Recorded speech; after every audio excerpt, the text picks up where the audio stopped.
Ladies and gentlemen, the news at 11. Channel 1 had a special about yellow alert, so I worried a lot. Don't want to get hurt. Channel 2 said the flu was going around, so I got a flu shot and went out of town.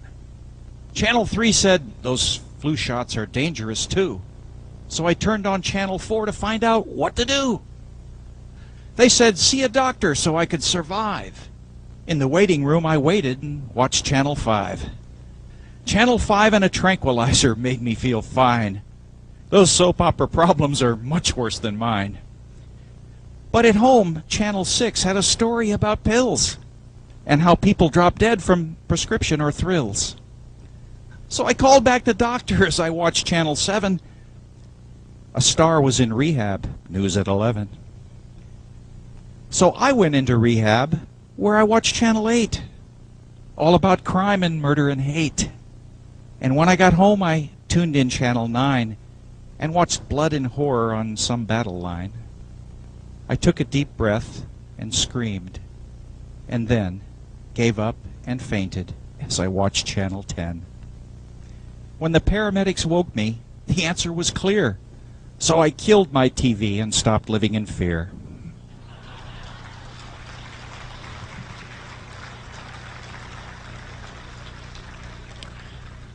That's another one of the wonderful new poems from Lori Boxer's new book, Swamp Gas. These are available for sale at the Congress Book and Tape. Wonderful stuff. Lori, are you in the room?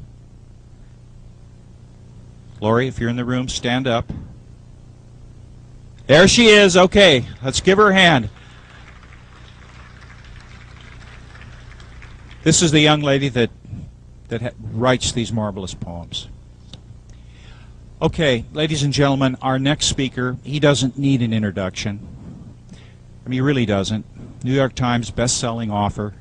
He had his book, Crossfire, made into the film, as you all know, on the Kennedy assassination.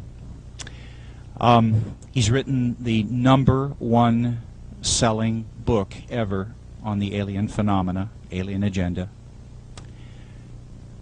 He's been deeply involved, of course, as a writer and reporter and in the journalistic field for decades. He is intimately familiar with the control of information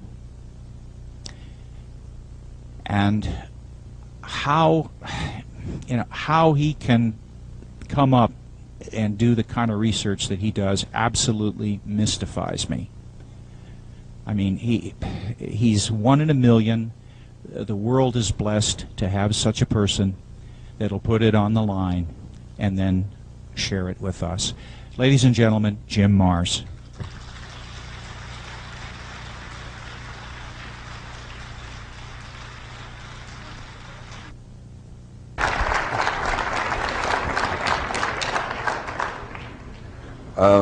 Hopefully I'm on this mic, so that way I can move around.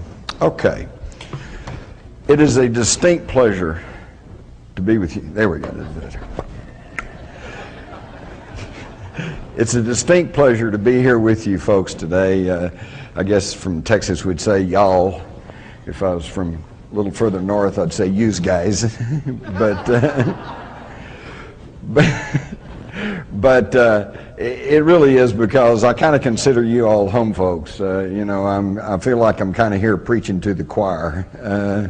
You people are the ones who come out of your homes, turn off that TV, that daily drumbeat of fear and depression, and actually come out to try to find out what's really going on. So today I'm going to try to share some of this. We got a lot of ground to cover, and I may just get to rattling. So if you miss something, buy my book.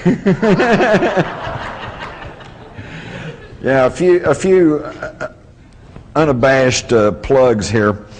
Before I launch into the program, which is going to be about Rule By Secrecy, and for those of you who have read the book, I've got a PowerPoint program here that I hope will make it even be more graphic for you, maybe even more understandable.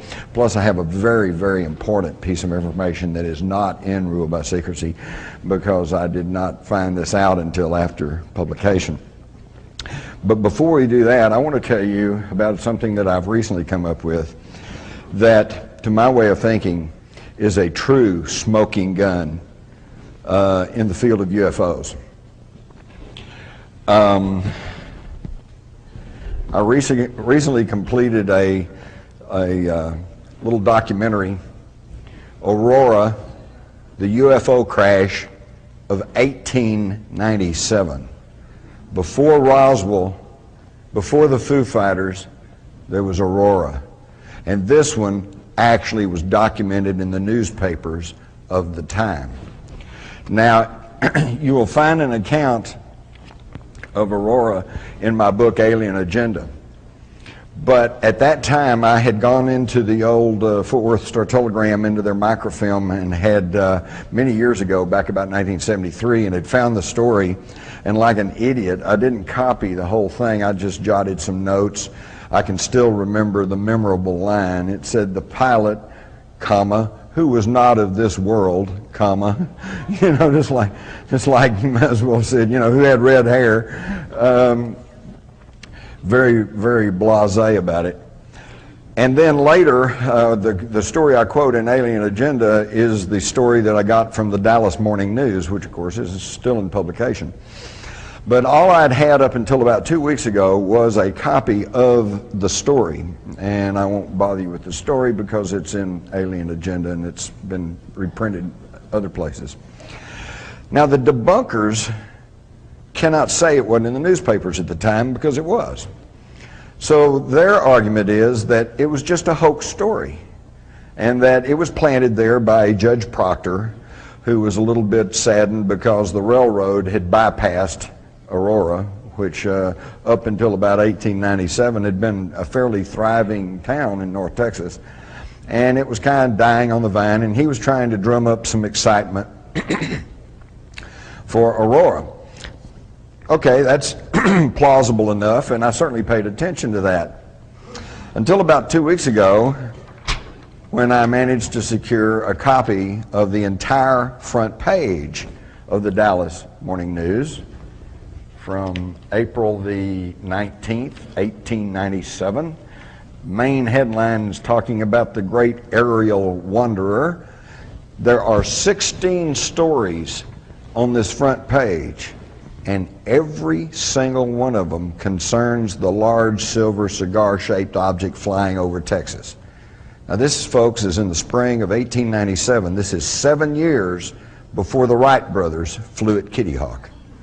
This is 7 years before the first powered balloon flight in the United States, the California era, and also in 1904. These reports range from the Oklahoma border as far south as Austin, Texas. And it's really incredible. Wortham, Freestone County. Captain John A. Lilly, a prominent and respected citizen of this place, a Mexican War veteran, claims that he saw the mysterious airship last night at 9:30. He said it was going straight up. Kind of leaves out a meteor, doesn't it? And of course we have the story here about the crash in Aurora. And it says the pilot of the ship is supposed to have been the only one on board, and while his remains are badly disfigured, enough of the original has been picked up to show that he was not an inhabitant of this world.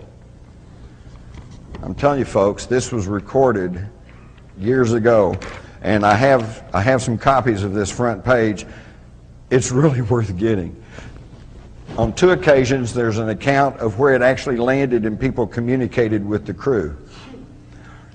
One time they were told that this was a secret invention that had been developed by an inventor in mid-state New York, and that he and 2 assistants had taken off to test it, and it was such a success that they soon found themselves over Indiana. So they just kept going and ended up in Texas.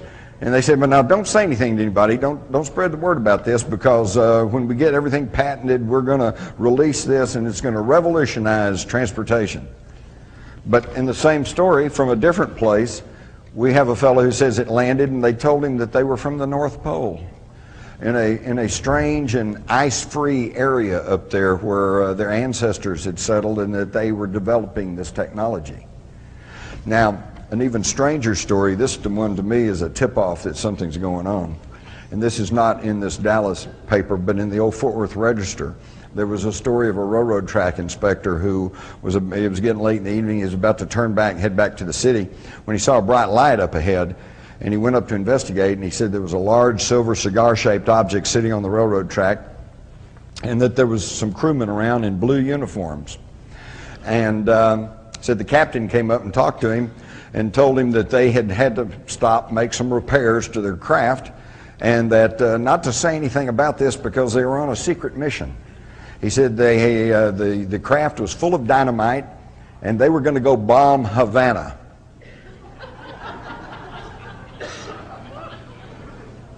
Now, for those of you who were not asleep in history class, you might recall that the Spanish-American War did not begin for another year. And that was only after the mysterious explosion of the battleship Maine in Havana Harbor. So what's going on here? Why would somebody a year previously, how did they know we were going to have a war with Cuba, with Spain that included Cuba?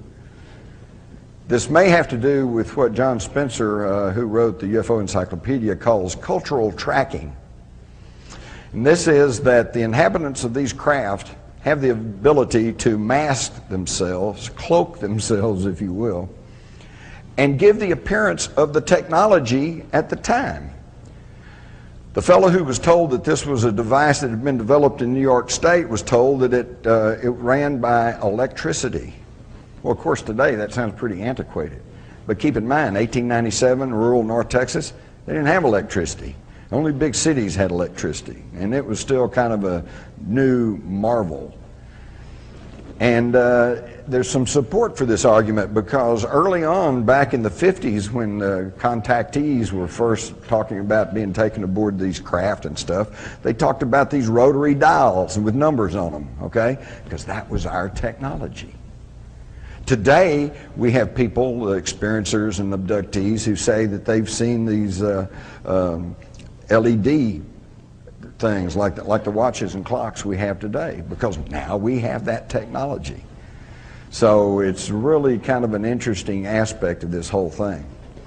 But I wanted to share with you all the story of Aurora because it is becoming more and more documented in the tape about Aurora, and I apologize, this is not a Hollywood production. This was made on less than a shoestring, but the information is there, including interviews with people, descendants of people in Wise County who were there and observed what was going on. And of course these are available, and like I said, you can get a copy of this front page. If you have friends and relatives that are skeptics and said, why there's nothing there, show them the front page of the Dallas Morning News, 1897. One other quick thing, I just have to put in a little plug here. I don't have to remind you of the war rattles and the saber rattling that's going on today in regards to Iraq and also North Korea. I'd just like to quote you from President John F. Kennedy. And this was back at the time of the Cuban Missile Crisis, when people were actually pointing real missiles at the United States. Now, if there was ever an excuse for us to threaten war with somebody, that would have been it. Today, what have they found? A few empty artillery shells and some, you know. President Kennedy said, the United States, as the world knows, will never start a war. We do not want a war. We want to build a world of peace where the weak are safe and the strong are just. We labor on, not toward a strategy of annihilation, but toward a strategy of peace. Think about that, folks. How far have we come? From a leader who epitomizes peace and the seeking of peace through strength, to a leader who says, if you don't like what we want to do, we'll just come kill you. It's amazing. Now, how many of y'all have heard of the mystery of Rennes-le-Chateau? How many of you really truly understand what that's all about? Stick with me. I think I'll help put this together for you. How many of y'all are familiar with the work of Zecharia Sitchin? Okay. Stick with me. I think I can tie this together for you. But first, we're going to have a pop test. Everybody got a pencil paper number 1 to 10? No, you don't have to do that. How long did the 100 Years' War last? Anybody? 116 years. You get the gold star. 116 years for the 100 Years' War. What color is a purple finch? It's red. Okay? Which country makes Panama hats? Ecuador.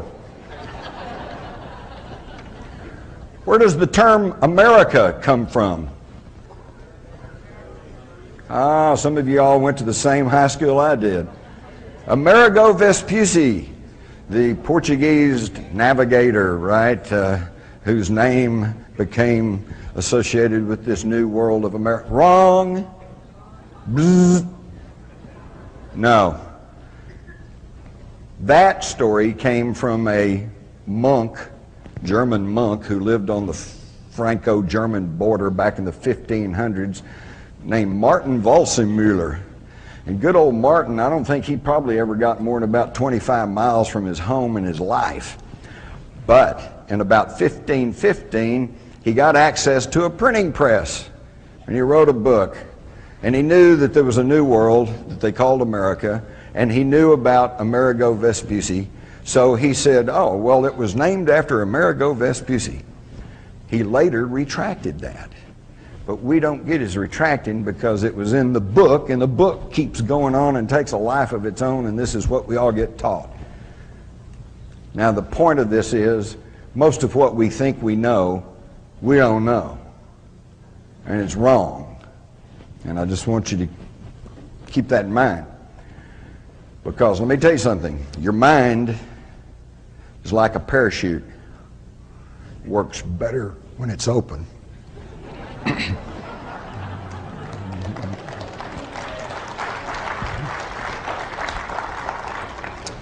All right, now to try to hurry on through this. I do fine until I get up in front of people. I guess y'all make me nervous. You notice how nervous I am. Rule by Secrecy, the hidden history that connects the Trilateral Commission, the Freemasons, and the Great Pyramid. Now, I hate going to places where they put up something and then they read it to you. Hey, thank you, I can read just fine. But I do want to read you this first quote, and then I'm not going to read you the rest. You can read them for yourself. But this one, I think, tells the story. And this is not a conspiracy theorist. This is not Jim Mars's quote. This is Woodrow Wilson, a very powerful insider, an insider who was put into office by men connected to secret societies. He knew what was going on, and what did he write? Some of the biggest men in the United States are afraid of somebody. They're afraid of something.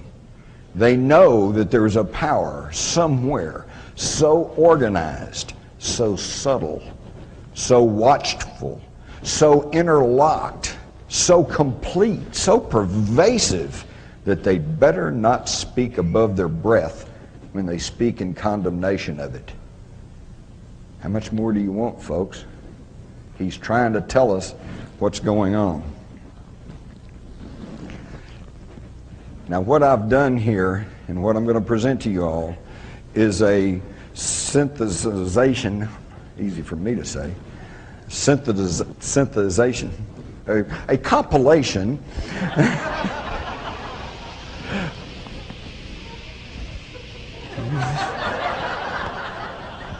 maybe they're landing, I don't know, of more than 300 books.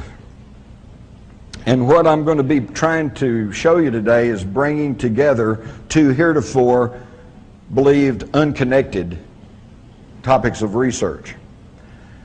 And this is going to get interesting in the coming years because most of you have been at this UFO research game for a long time. And when you started off, it was most people just really laughed and snickered at you. Today, some of them still do, but some of them don't. Today there's a rising and growing acceptance that there's something out there and that we're probably not being told the truth.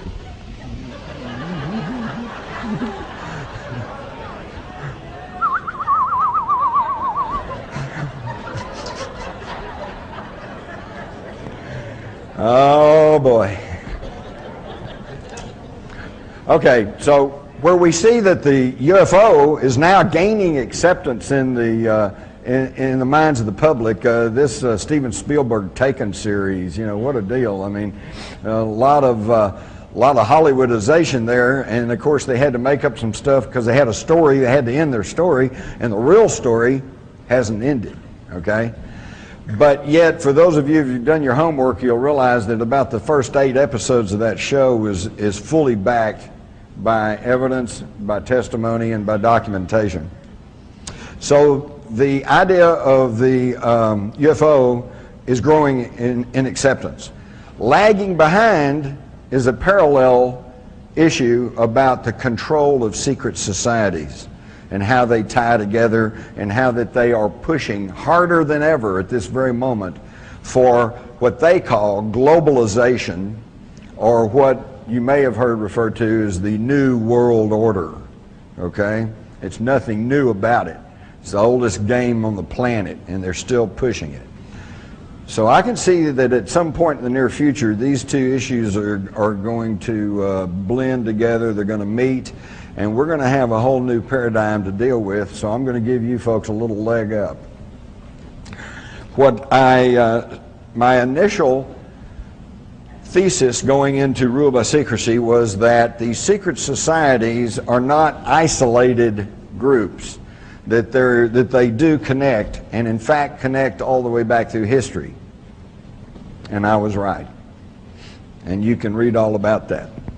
So I'm going to quickly run you through the modern secret societies and how they connect, and I'm going to try to do this as rapidly as possible to get to the really good stuff. And some of you all are going to start saying, well, what's this got to do with UFOs? Bear with me, and I think you'll find out. We'll start with the Trilateral Commission, which is one of the more recent ones. This was formed in 1973 by David Rockefeller and one of his henchmen, Zygmunt Brzezinski. And it was obviously an outgrowth, an extension of the even older and more secretive Council on Foreign Relations, because David Rockefeller and Brzezinski were both members. All 7 original members of the Council on Foreign Relations were members of the, 7 members of the Trilateral Commission were members of the Council on Foreign Relations. So it's safe to say that it was simply a little more open, a little more public, extension of the Council on Foreign Relations. What it also did was, because of its name, trilateral, which refers to the trilateral nations of Japan at that time, to include China now, North America and Europe, the trilateral nations. And so not only was it an effort to have a little bit more open, less secretive organization, but to also to include the Asian economies. They put out various position papers, and I particularly like the one they issued in 1975, Democracy in Crisis, where they basically said and argued that, you know, there's a little bit too much democracy in the United States, and it's just really not good for business, so maybe we need to curtail that a little bit. Now that was 1975, and I asked some of you older folks here about my age, do we have more or less democracy in the United States today? Seems like that they're getting what they want. You might also notice that I found it interesting, the logo of the Trilateral Commission looks suspiciously like a stylized swastika. And that may not be my imagination, as you will soon see. Senator Barry Goldwater, in his book, With No Apologies, just flat stated that the Trilateral Commission is intended to be the vehicle for multinational consolidation of the commercial banking interest by seizing control of the political government of the United States. And in fact, that seems to be what exactly is going on right now, is a merging of corporate with federal government. Which brings us to George W. Bush. who I call a post turtle. Some of you say, what's a post turtle? Well, that's a term we have down in Texas. You're driving down a country road and you see a turtle perched up on top of a fence post. That's a post turtle. You know he didn't get there by himself. You know somebody put him up to it. And you know he can't do anything while he's up there. And basically all you want to do is help the poor creature down. Post turtle. If it wasn't so serious about what's going on, it really would be pretty laughable. So now that tracks back to the even more secretive Council on Foreign Relations. This was formed in 1921 by a group of people that were including Colonel House, who was the right-hand man, shadow to Woodrow Wilson. And their whole avowed purpose was to educate the American public on the desirability of global government. And why did they feel like they had to do that? Because they had already made their first attempt, the League of Nations. Okay? But it didn't work. Why? Because the Senate of the United States said, I'm not sure we're ready to give up our national sovereignty. How many times have you heard the politicians in the last year or two talk about sovereignty? They don't talk about it, do they? For that matter, when's the last time you heard a national politician refer to the republic? They don't talk about that much either, do they? And while we're here, let's stop and briefly and let's explain what I'm talking about here. Oh, all they talk about is democracy. Democracy. God save democracy. We love democracy. The terrorists hate democracy. Well, what is democracy? Democracy is ruled by the majority. What's the primary example of democracy in action? A lynch mob. Okay? Everybody says lynch him, so they do. Folks, this is not what we were handed by our ancestors. This was never intended to be a pure democracy. What we are supposed to have in this country, with its Constitution, its Bill of Rights, is a democratic republic. Now, what's the difference? In a pure democracy, the lynch mob. Lynch him, okay? You string him up. In a democratic republic, you have to go through a system of laws, checks and balances, courtroom procedure. You have to give the guy a fair trial.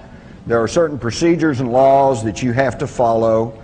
He has the right to meet his accuser. He has the right to defense. He has the right to cross-examine the evidence and the witnesses against him. And then if he's found guilty, then you can hang him. Okay? That's what we're supposed to have. And this is not what we have now, is it? Now they can grab you, lock you up, and if one man, John Ashcroft, who's up until 9/11's whole claim to fame was throwing covers over the bare breast of statues in Washington, D.C. because he was upset. No. Oh. Talk about a boob. I didn't say that. But on his word alone, you can be declared an enemy combatant in hell without trial and without legal representation. They are stripping the liberties that we are guaranteed in this country. And it really is amazing to me, because if Osama bin Laden was indeed behind the 9/11 attacks, and there's still been no real proof that he is, but if he was, and if his goal was to destroy a democracy and to end our freedoms, he succeeded, hadn't he? But we know that some bearded guy over in a cave somewhere is not responsible for everything that's going on in the world today. Who's responsible are these people. Who's responsible are these people who have been working at this for hundreds of years. What's interesting is, notice, oops, they just cut the graphic. Can we put the graphic back up real quick? If you'll notice, over here is the CFR logo with the rider on the horse and the Roman, Latin inscription. And over here is a medallion of the ancient Knights Templars. Looks pretty close, doesn't it? Same deal. And the same objectives are going along. They consolidated all of this a long time ago with the formation of the CIA and with the National Security Act of 1947. The National Security Act of 1947 is really what began to sound the death knell for freedom and democracy in this country. It was signed on September the 27th, I believe, of 1947, and it's really interesting to see what happened there. Now, most of the things with the National Security Act of 1947 we're all kind of familiar with. We know it separated the Air Force from the Army as a separate branch of service. We know it created the CIA. We know that it changed the words, the title of the old War Department to the Defense Department, which is a pretty slick public relations move, because if you go back and look at that old War Department, oh, who wants a War Department? But under the old War Department, we only fought 3 wars.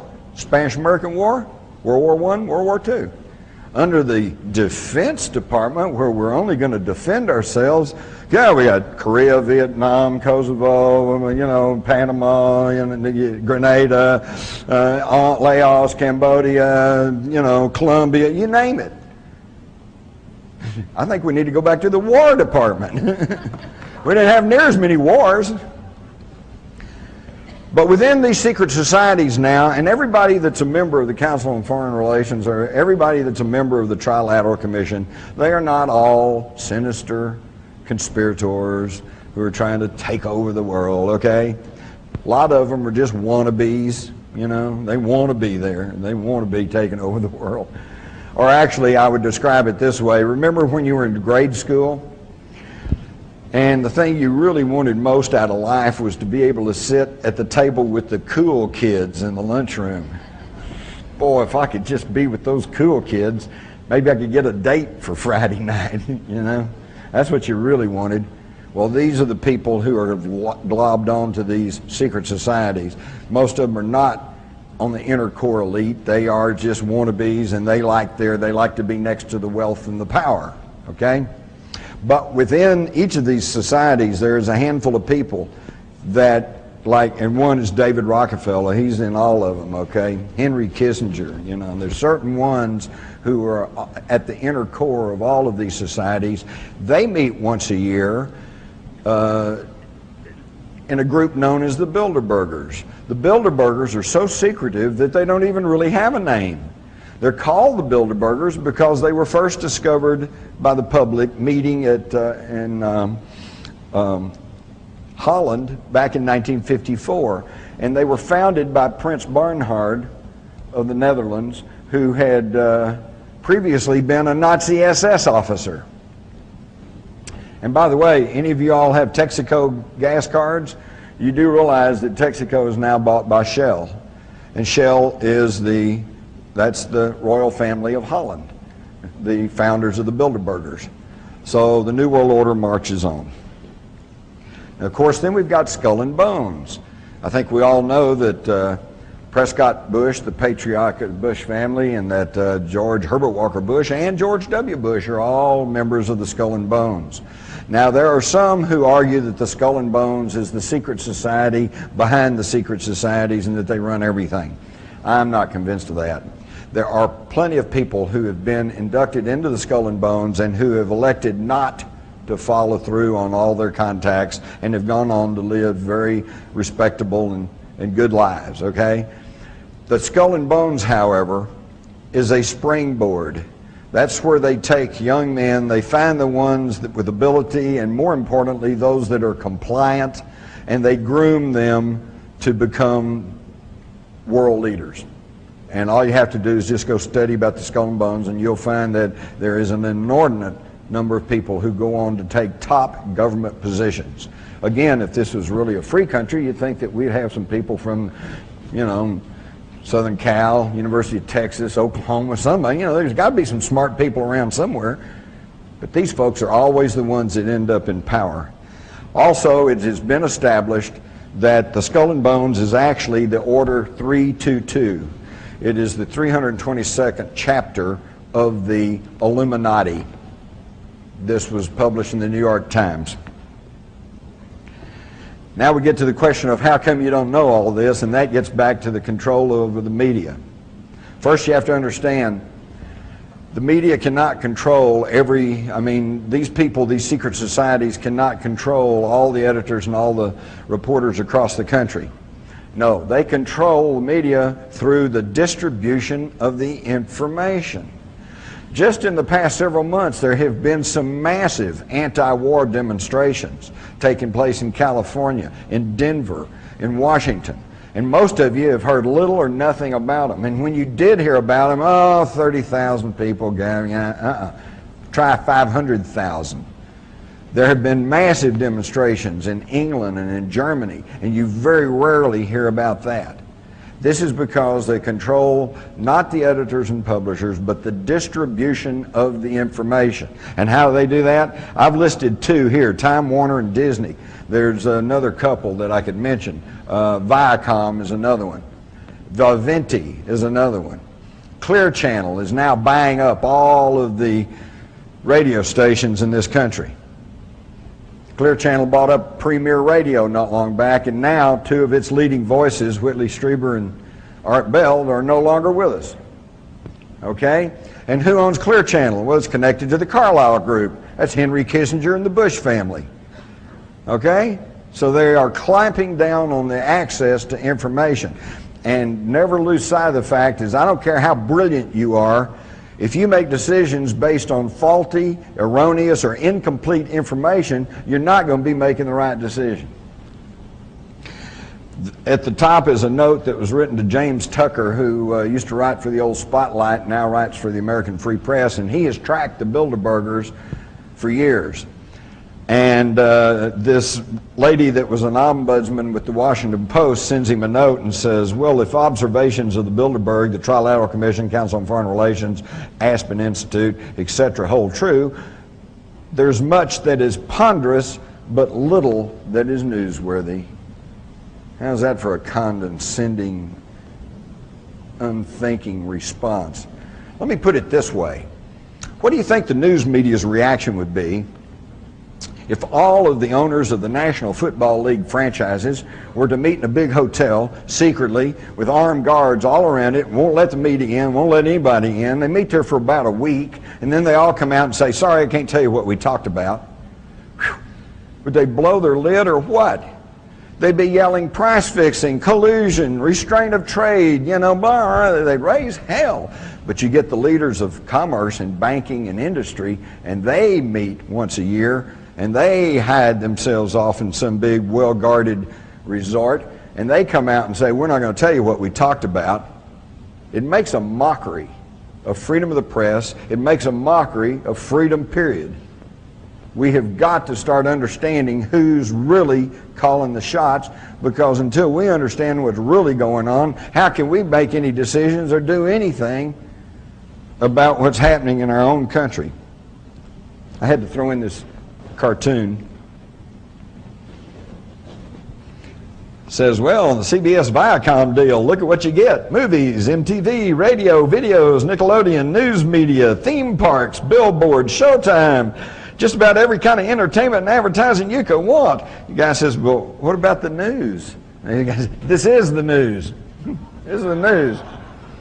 Think about it, folks.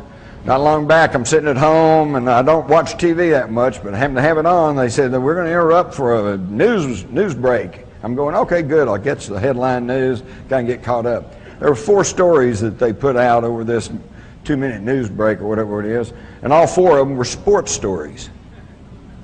So-and-so won the Masters, so-and-so won some football game, some baseball game. Don't get me wrong. I love sports, but sports are sports. They are not news. You can get all excited about the big game, but then next week it's over with, and who cares? And what does it really matter? It doesn't. And that's what's masquerading, though, as news. Now, these folks, it's already been said right here at this conference that these folks are really the big, brightest and the best, and they are more intelligent than we are. And it's only right and proper that they run everything, because they only have our best interest at heart. Well, let's look back over just the past 100 years. They've given us 2 world wars, 2 depressions, one acknowledged and the one currently not. And doesn't sound like they're operating in our best interest. Not at all. They give us the Persian Gulf War. That was Daddy Bush's war. Drew his line in the sand. Just happened to be north of the Harkin Energy holdings of his son George W., who just by sheer coincidence, I'm sure, sold off the bulk of those holdings right before the invasion of Kuwait and made himself almost a cool $1 million by selling short on that. You think Daddy might have whispered in his ear? Oh, no, wouldn't do that, would they? Of course they would. And then the whole thing ends, just as everything's closing in. Got too much to cover here. I could give you the whole story.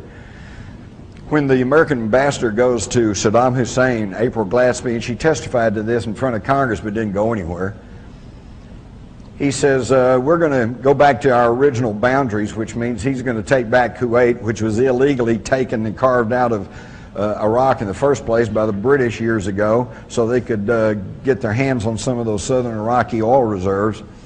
And he asked the American ambassador, you know, what do y'all think about that? And her almost exact answer was, well, I've been instructed to inform you that we consider that an Arab problem and we don't really have any thoughts on that. What does that sound like? Sounds like do what you want to do. And then the minute he sends his troops into Kuwait, oh, he's the new Hitler.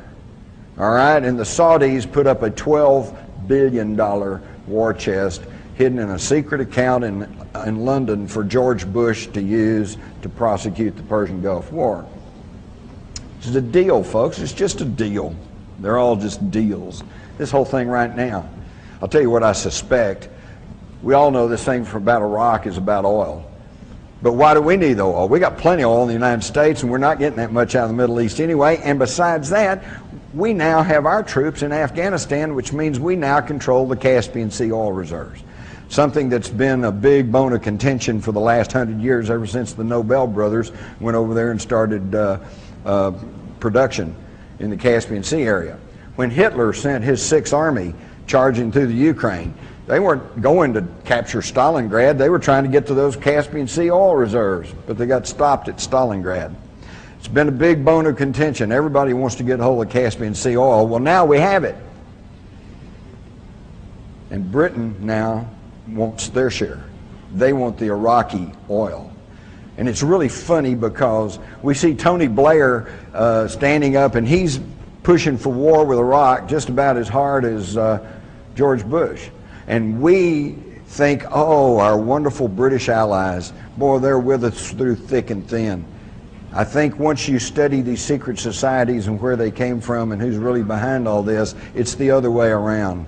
BP wants the oil, but they can't move British troops into Iraq because, quite correctly, that would be perceived as aggression. But the United States has already fought a war with Iraq, so we can go in and take it for them. Y'all just hide and watch. If we have a war and we have a regime change and we gain control over Iraq, you hide and watch if British Petroleum doesn't get a big chunk of that. It's all about oil. We all know that.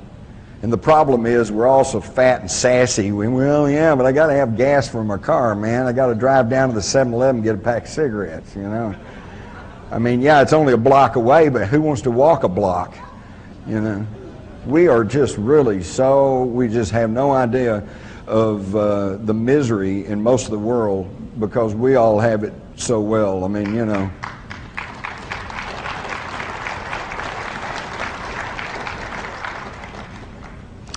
So it's all about oil, and my big complaint there is we don't need the damn oil, okay? We don't need to be on a petroleum energy basis anyway. There's so much other things we could be doing. Do you realize that with just some tweaking of the intake jets in your carburetor, you could be running your car on hydrogen? And hydrogen does not cause any pollution. And hydrogen is the most plentiful substance on the planet. Think about it. This is a water planet. H2O, 2 parts hydrogen, 1 part oxygen.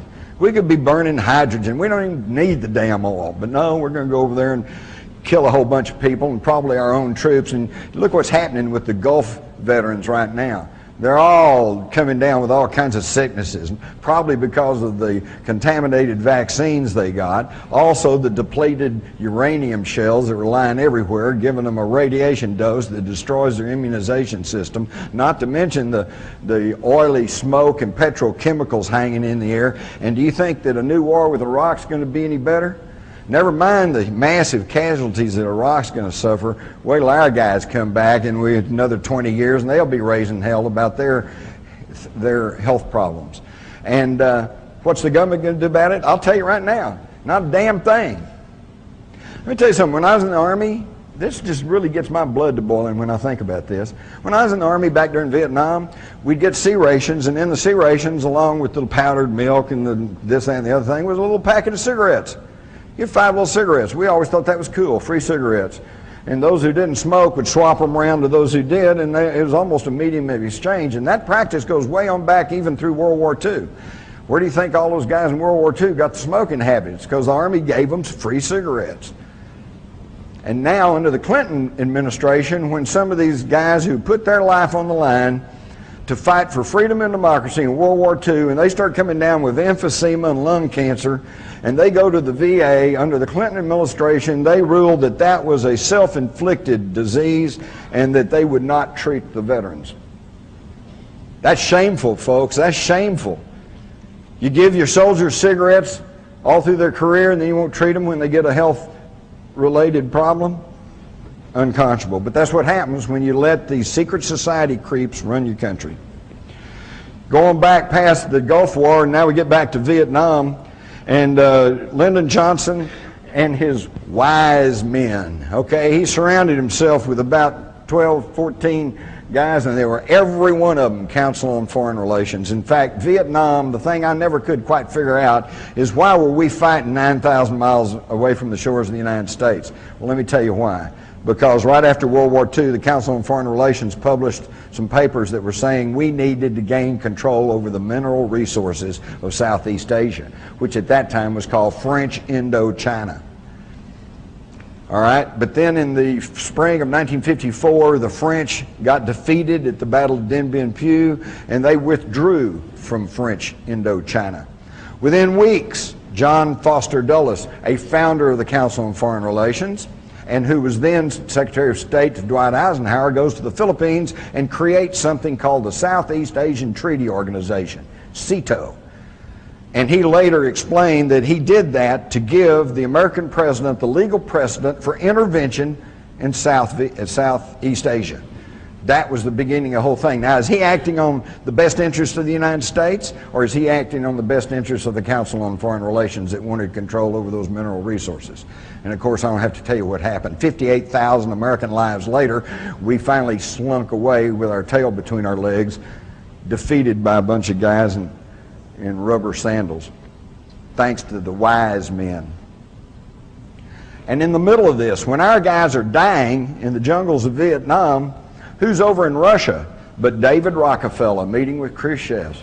And with the insistence of David Rockefeller and his other powerful friends of the Council on Foreign Relations, they encouraged Lyndon Johnson to increase loans to Russia at levels higher than we did in World War II when they were our allies against Hitler. Now, what does this mean? It means, folks, that while our sons and daughters and brothers and husbands were over there fighting for their lives in the jungles of Vietnam, we were told we had to do that because North Vietnam was a surrogate of China and Russia, and that if we didn't stop them there, then it's the domino effect, and they'd take over the Philippines, and they'd take over Hawaii, and they'd take over this country, and we had to stop them right there. And that they were getting arms and ammunition from China and Russia, and it was an anti-communist crusade. And to that extent, it was true. They were getting arms and ammunition and war materials from China and Russia. And Russia was getting loans from us. And they'd take our tax-supported money and they'd build facilities like the Kama River Truck Factory, and they'd crank out war materials to ship to North Vietnam to use against our guys. Does that make any sense to anybody? But that's what goes on, folks, and it's still going on. And unless we start waking up, it's going to continue. if you stop and think about it, gunfire is pretty well decided every national election from 1964 to 1988. 64, Lyndon Johnson wins on the sympathy because of the JFK assassination. 68, Nixon wins after the reaction to the Martin Luther King and Robert Kennedy shootings. Then in 1972, George Wallace looks like he's going to pull votes from Nixon, and he's shot. 1976, Carter wins after there were assassination attempts on Gerald Ford, and then in 1980, Reagan is elected after an assassination attempt on Jimmy Carter. Jimmy Carter? You don't remember the assassination attempt on Jimmy Carter? Why, he had asked for national TV time in the late spring of 1979, and he was going to announce some sweeping changes in government, including curtailing the CIA. But then he goes to Los Angeles, and he's attacked by Raymond Lee Harvey and Oswaldo Ortiz.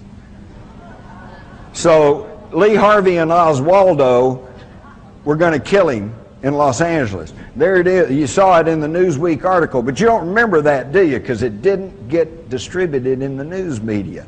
And right after that, he canceled his national TV talk, went to a seclusion at Camp David, called in everybody up to and including Billy Graham, and said, "I've lost control of the government." And he was out, and Reagan was in. And 2 months after Reagan was elected, he's shot. And if that bullet had been that much closer, it had hit his heart, and we would have had George Bush 8 years earlier. People don't think about that, do they? Oh, well, I guess that's a conspiracy theory. Speaking of, you're going to love this one, the Reagan shooting. All network tapes, you can clearly hear the sound of 7 shots. Bam, bam, bam, bam, bam, bam, bam. Hinckley had a 6-shot revolver. How do you get 7 shots out of a 6-shot revolver? And where'd it come from? Up there circling red, the bullet that struck Reagan was at a downward trajectory. Go back and check the media. They accurately reported that. And Hinckley, though, is standing level with him over here in the crowd, back over here beyond that policeman. Up here is a sliding glass door with a human figure crouched behind that door. Was this the person who actually shot Reagan? We don't know, because there's never any investigations, because all that's just conspiracy theory.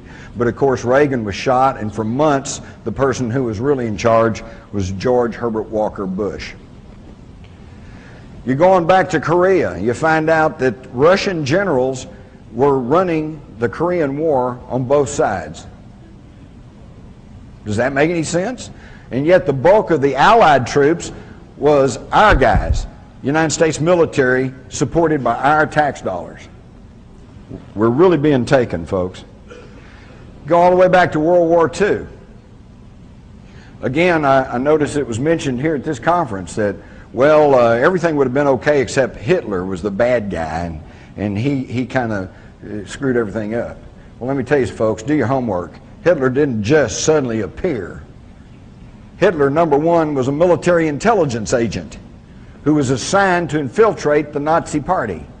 And he went back to his superiors and said, well, went to this meeting, there's only about 9 guys there, but you'd like them, because they want to rebuild Germany, and they hate the Jews, and they want to rearm, and they want to repudiate the Versailles Treaty. So his superior said, that sounds pretty good. Here's some money, go back and help out.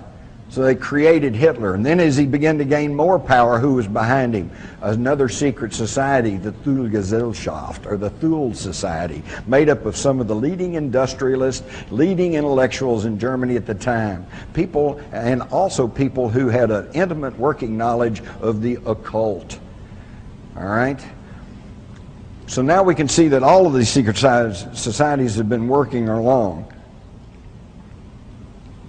And it was the same thing back during World War I. Same people ran World War I. It's amazing, but at the time of the Russian Revolution, where was Lenin? He wasn't in Russia. He was in Switzerland. Where was Leon Trotsky, the communist key philosopher? He wasn't in Russia. He was in New York City working for Wall Street capitalists. And they gave him money, and they gave him all kinds of support to go into Russia and take over a popular uprising and change it into a communist government. Lenin was the same thing. We all know that he was put on a sealed railroad car and traveled through wartime Germany that was at war with Russia and was sent on into Russia to take over the government and set up the communist system. And one of the people who helped facilitate that was a leading banker in Germany who also was very highly connected with German intelligence, and that was a fellow by the name of Max Warburg. Now, don't you find it passing strange that in World War I, Max Warburg, who was head of German intelligence and a big leading banker there in Germany, his brother, Paul Warburg, founded the Federal Reserve System in our country, and at that time was head of the financial end of World War I for the United States of America. Does nobody find that amazing? Here he is, Paul Warburg. And here's the house on Jekyll Island where the plans were laid to instill upon us the Federal Reserve System, which is neither federal nor has any reserves. All right? It is a system of 12 banks. It's a system of 12 banks that are in turn owned by other private banks. And in fact, most of the studies that have been done show that the majority of ownership in the banks that control the Federal Reserve are held by people who are not even Americans. Think about that one. I could get into money and the whole thing, but let's keep going. Here's the original Federal Reserve Board, and there's old Paul.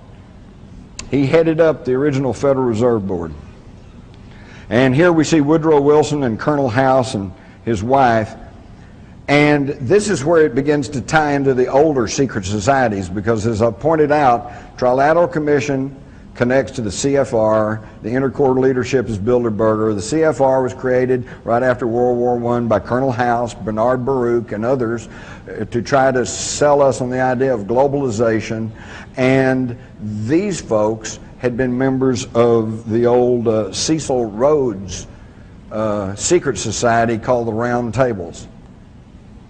Here is a cartoon from 1911 showing Karl Marx shaking hands with J.P. Morgan, George Perkins, Teddy Roosevelt, John Ryan of National City Bank, John D. Rockefeller, and Andrew Carnegie.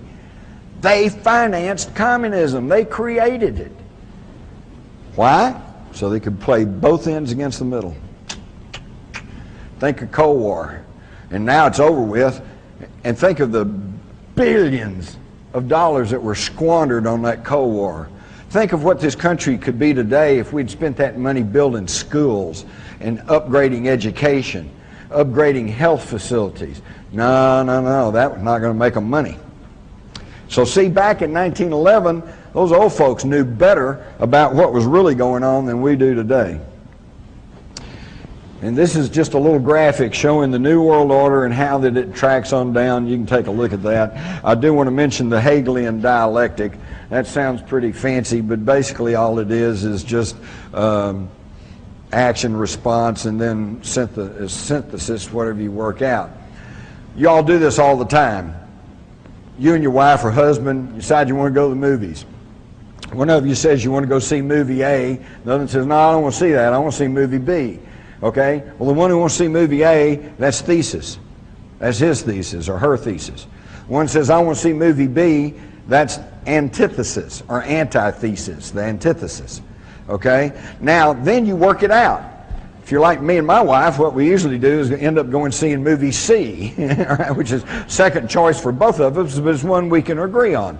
That is synthesis. And that's how it works. And all Hegel did was simply kind of work out this formula for human interaction. But where the secret society folks took a leg up on it is they figured out you don't have to wait for a problem and then offered a solution, and then how it works out is what you get. You create a problem. You create a problem, then you offer the solution, and then whatever's worked out, you got it. When the Murrah Federal Building was bombed, they had anti-terrorist legislation pending in Congress, and some of it was pretty draconian. It was going to just shred the Constitution, and most people were going, wait a minute, I don't know. They weren't going for it, and it was hung up. It wasn't going anywhere. Boom, federal building in Oklahoma blows up. I'm not going to go into that, but most of you know there's a whole lot more there than Timothy McVeigh and his little fertilizer bomb, okay? But boom, it goes up. All right, now you got a problem.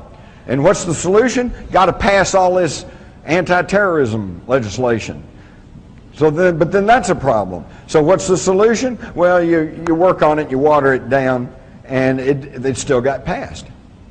Not to the extent they originally wanted, but it got passed. And it's the same thing that we knew the communists did for years. 2 steps forward, 1 step back. 2 steps forward, 1 step back. This stuff they've rammed through over the past year, Homeland Security, Patriot Act. You hide and watch as the years drove on, unless they pump us up again with some other terrorist act, which they're liable to if we start balking at everything.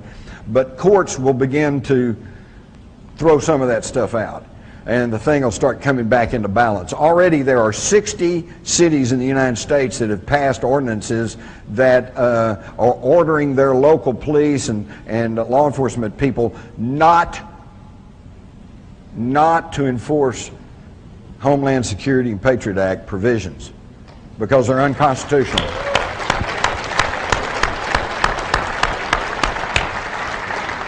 Of course, you don't hear much about that through the mass-controlled corporate media, but it's happening, and there will be a backlash. It will come, and things will balance out a little bit, but see, it's already on the books.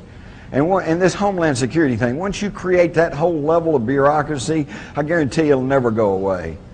The CIA is a good example. That was intended to be exactly what it says, the Central Intelligence Agency. It was going to be a small agency that was going to take the intelligence from the Army and the Air Force and the Navy and everybody else and coordinate it. And it was intended to stop duplication of effort. And instead it created a whole monster that we're still having to deal with, okay? And it'll never go away. Homeland Security will never go away. We should never have passed it in the first place, but there was no debate, no talk. They got Homeland Security the night it started off. It was a 30-page thesis saying here's what we probably need to do, and by the time it got to Congress it was 500 pages, and they got it the night before the vote. Now folks, I don't care how smart you are, you can't read 500 pages, absorb it, think about it, and make an intelligent decision. And I'll tell you, for that one fact alone, and I'm not even going to argue the merits of Homeland Security, but for the mere fact that your representatives passed a law that they hadn't even read, I think should be cause enough for a recall. You ought to throw every one of them out.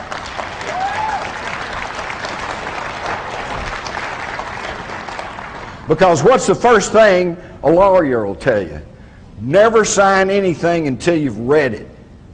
And these guys passed the Patriot Act and the Homeland Security, and they didn't even read it. They had no idea what they were passing.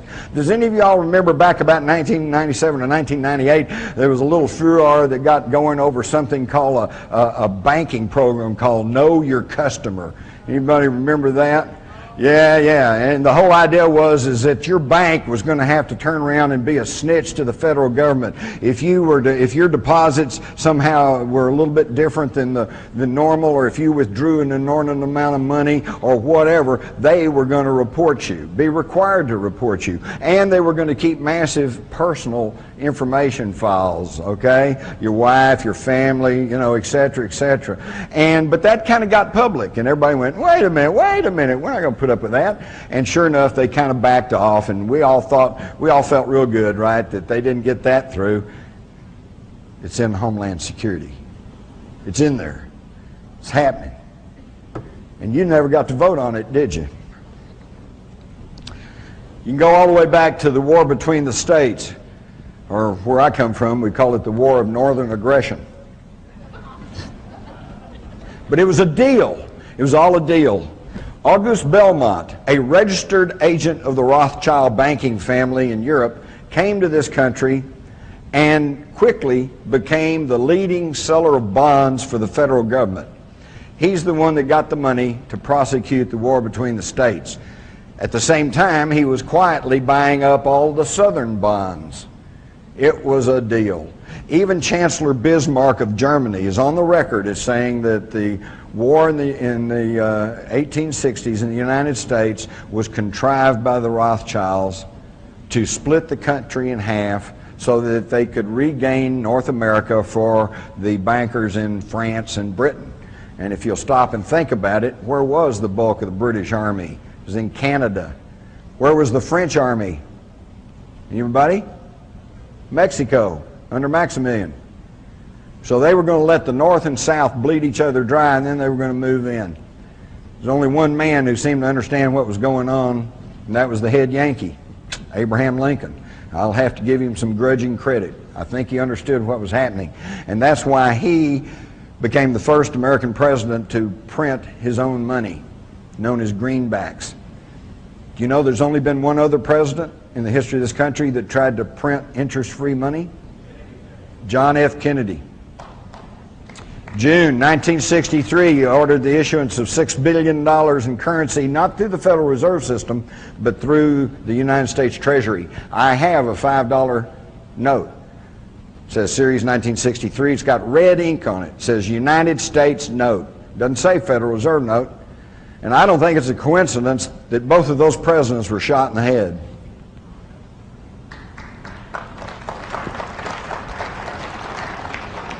So now we can see what I call my pyramid of power. That's us down at the bottom. The poor, long-suffering public. Over us is the low-level political structure. There's your local city council, school board and stuff, most of whom are good people trying to do a difficult job. Few snakes in there, but you know, as we learned in the Army, there's always 2% that won't go along with the program. And your mass media. And this thing maybe that disturbs me most about the mass media, having worked in it, it's not that they're bad, it's not that they're liberal, it's not that they're conservative, it's that they're dumb and they're lazy, okay? They don't want to work, so they will not go out and really pursue a story or look past the superficial explanation. They just take the government handout and they run with it. And this really bothers me because, you know, I think about it in our own personal life. If you have a good friend and you find that friend is lying to you, then that upsets you. But that's a friend, so you try to forgive them and you try to rationalize and think, well, maybe they just didn't understand. Then you catch them lying to you again. Well, now it's going, boy, I don't know. Third or fourth time they lie to you, they're no longer your friend, are they? I used to just say, I don't want to have anything to do with that person. He's a liar. Well, the government has got caught lie after lie after lie after lie, and still they come out and say something and the news media just runs with it as if that's the gospel. And then it takes 6 months, 6 years, 40 years for us to find out that it was all a big lie.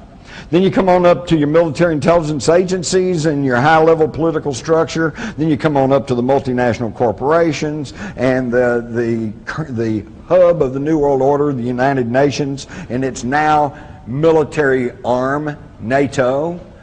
Okay, and then you come on up through the Council on Foreign Relations, and you notice they're not even at the top of the pyramid, because you get up higher and it even gets higher, and then you get up to John Coleman calls the Committee of 300, others call the Illuminati, and then you got a big question mark, because who's telling those people what to do?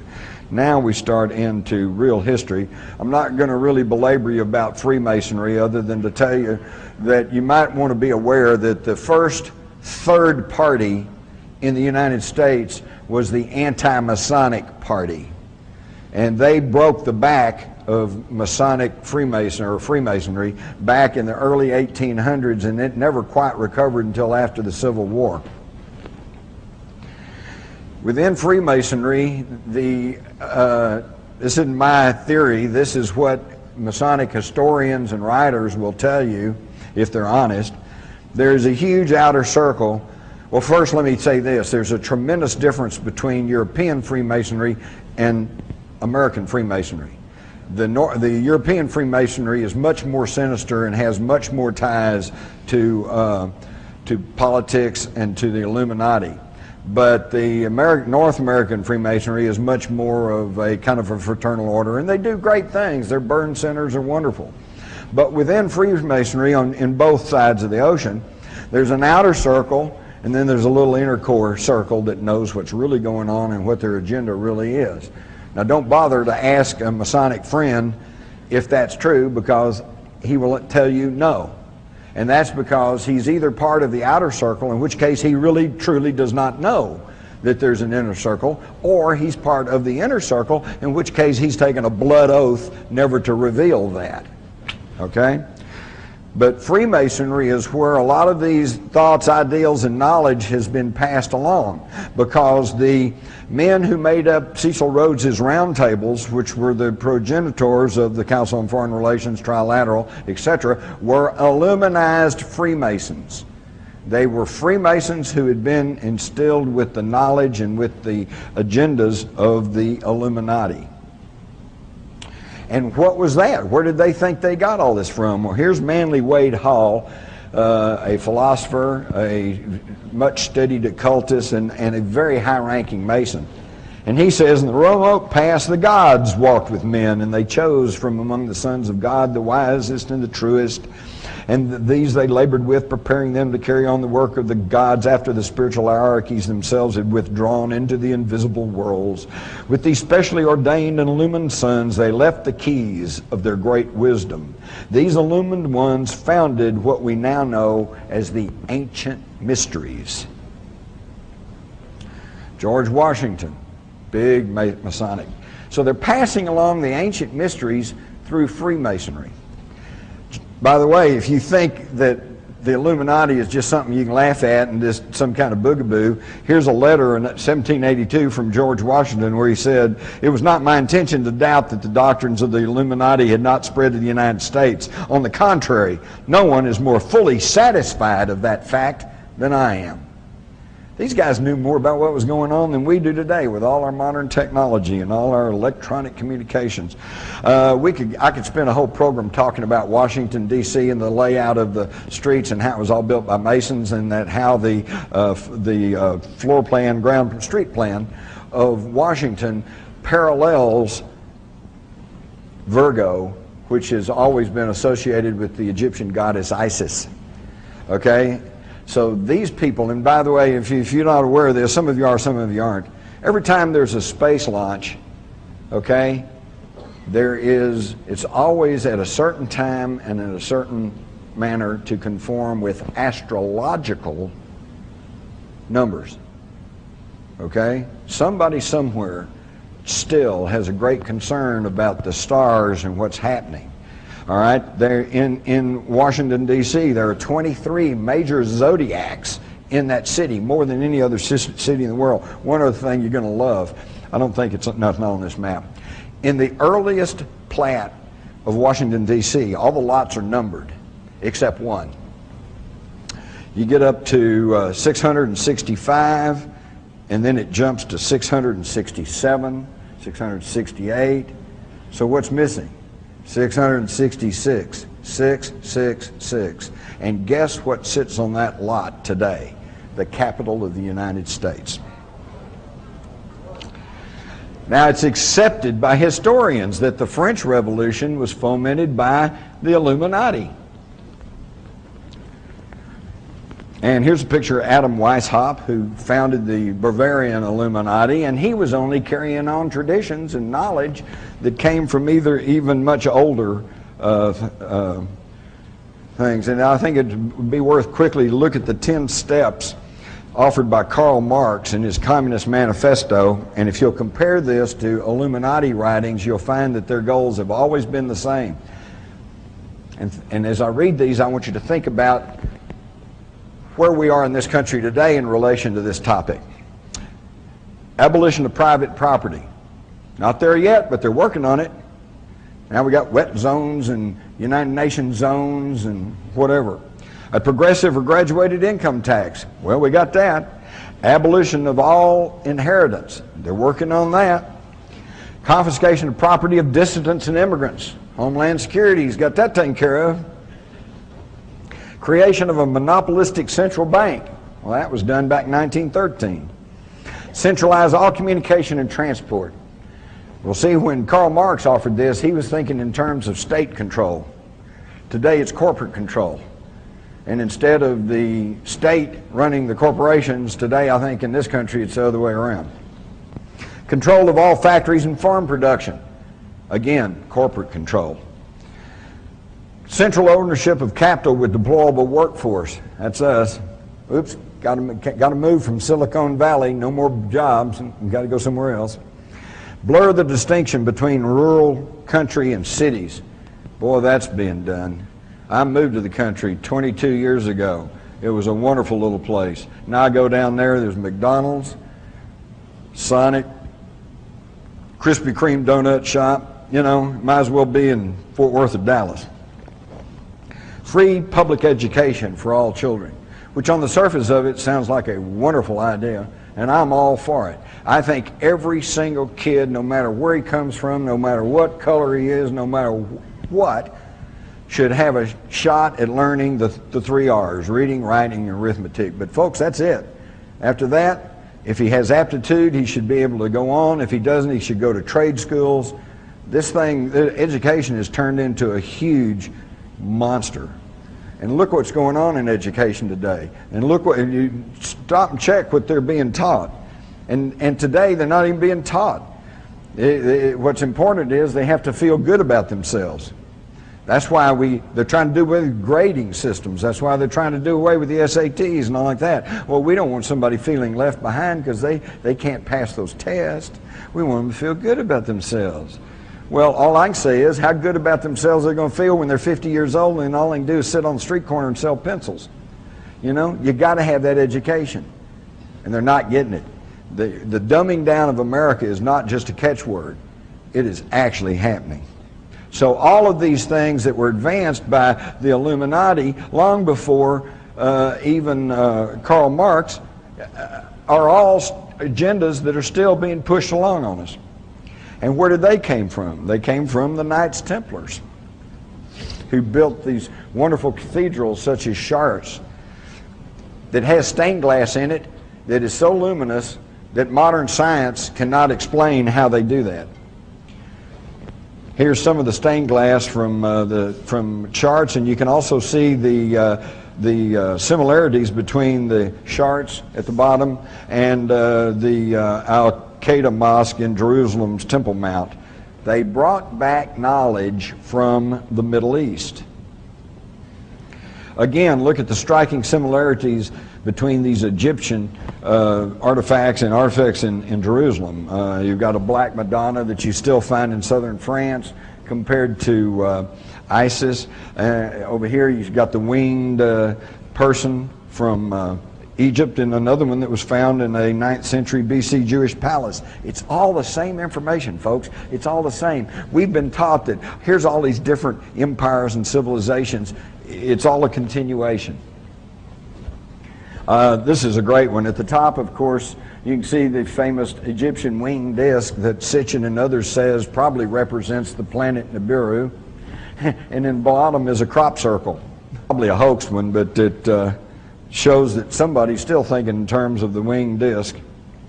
Now this brings us to the mystery of Rennes-le-Château, and for those of you that have read Holy Blood, Holy Grail, the Messianic Legacy and all like that, they go into this in great detail, but they never really quite just tell you what it really is, other than the fact that there apparently is some fabulous treasure buried over in the caverns and cave systems that honeycomb the foothills of the Pyrenees there in southern France. And I was there 2 years ago, and it is an amazing place.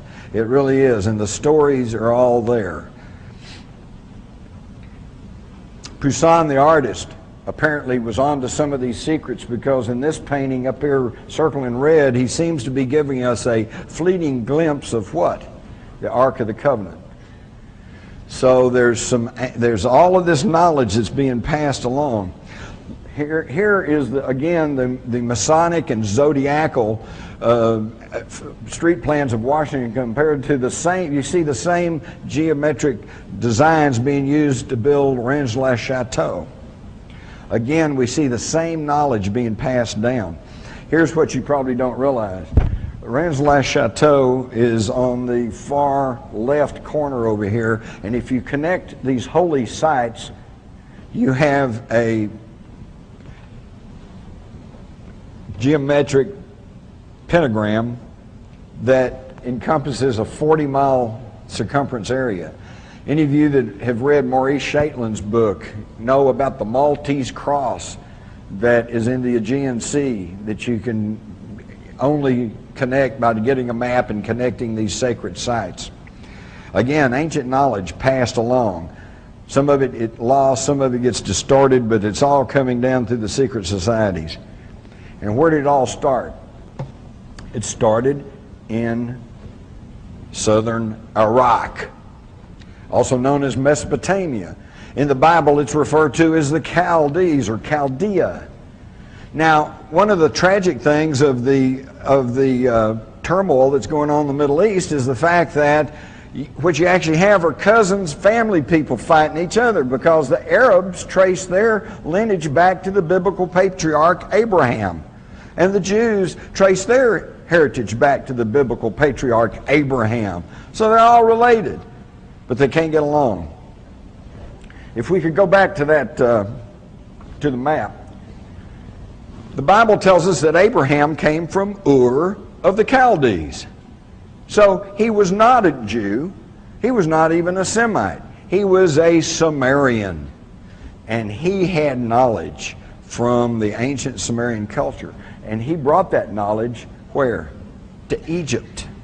This is where the great Egyptian civilization got started, with the knowledge that was brought out of Mesopotamia.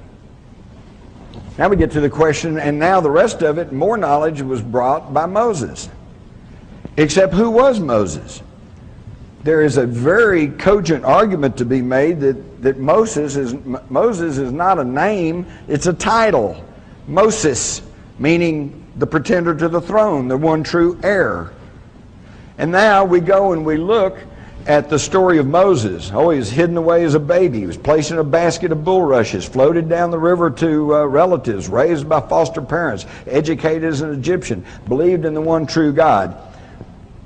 Now, you know what? If you go back and study about Akhenaten or Amenhotep IV, you find that it's the same story. Hidden away as a baby, placed in a basket of bulrushes, floated down the river, raised by foster family. The foster family were Hebrew slaves. Well, you all know, any of y'all who have adopted or are adopted or are adopting children, your real parents are who raise you, not who gives birth to you. Okay? We all know this. So Amenhotep is raised by Hebrews who instill in him the idea of a one true God. And when he assumes the throne as Pharaoh, he changes his name to Akhenaten, meaning the one who worships Atim, the one true God. And even in the Bible it says he was an Egyptian or had great knowledge of Egypt, was very powerful in Egypt. How does a Hebrew slave get that? So now that whole story takes on a whole different coloration. And when he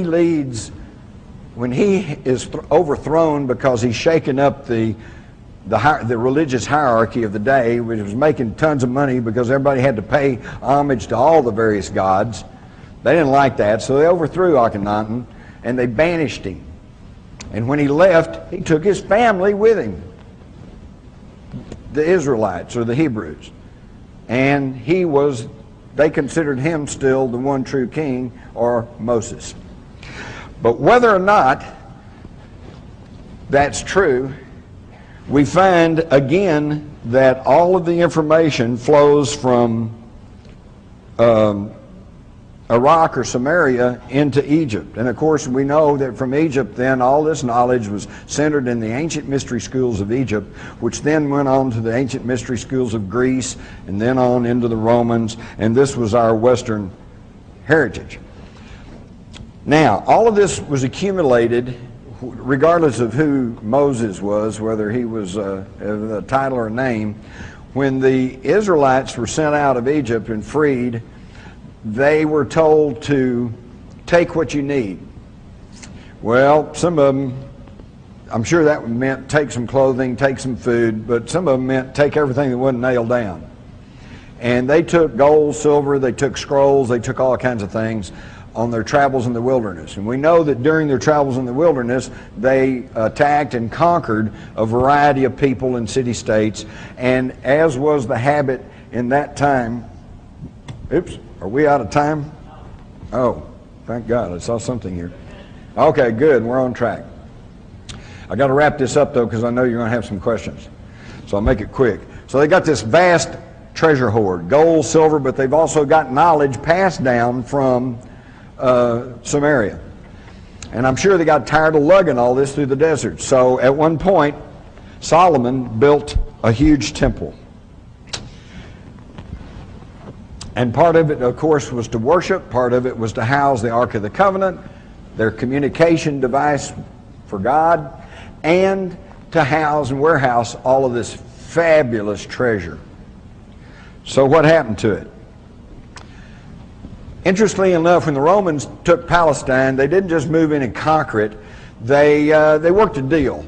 They said, look, if you'll let us, you can keep your king and you can keep your lifestyle if you'll just pay homage to Rome. And they said, okay. And King Herod was installed, built his palace over the old, at the same place as the old Solomon Temple there on the Temple Mount in Jerusalem, which is now, of course, a Muslim mosque, the Dome of the Rock. But then the Jews began to chafe under the Roman leadership, and in 66 AD there was a revolt. I'm sure it didn't just start overnight and it didn't end overnight. The Romans then sent troops in and they conquered the whole thing. Well, when they came in, they sacked Jerusalem and they sacked the temple. King Herod's palace at that time, formerly the Temple of Solomon. But they didn't get everything, because the Jews knew what were happening, and they took everything they could and they buried it under the temple in a series of cave systems and stuff, and they carefully hid it away from the Romans. But the Romans nevertheless got a good portion of it, maybe even half or something, but they got a good portion. And what did they do with it? Well, they took it as booty back to Rome. 400 years later, Alaric the Goth sacks Rome. And again, as the way it happens, they took everything out of there. They took what the treasure, half the treasure of Solomon, and they took it back to their home stomping grounds, which was where? The Languedoc region of southern France.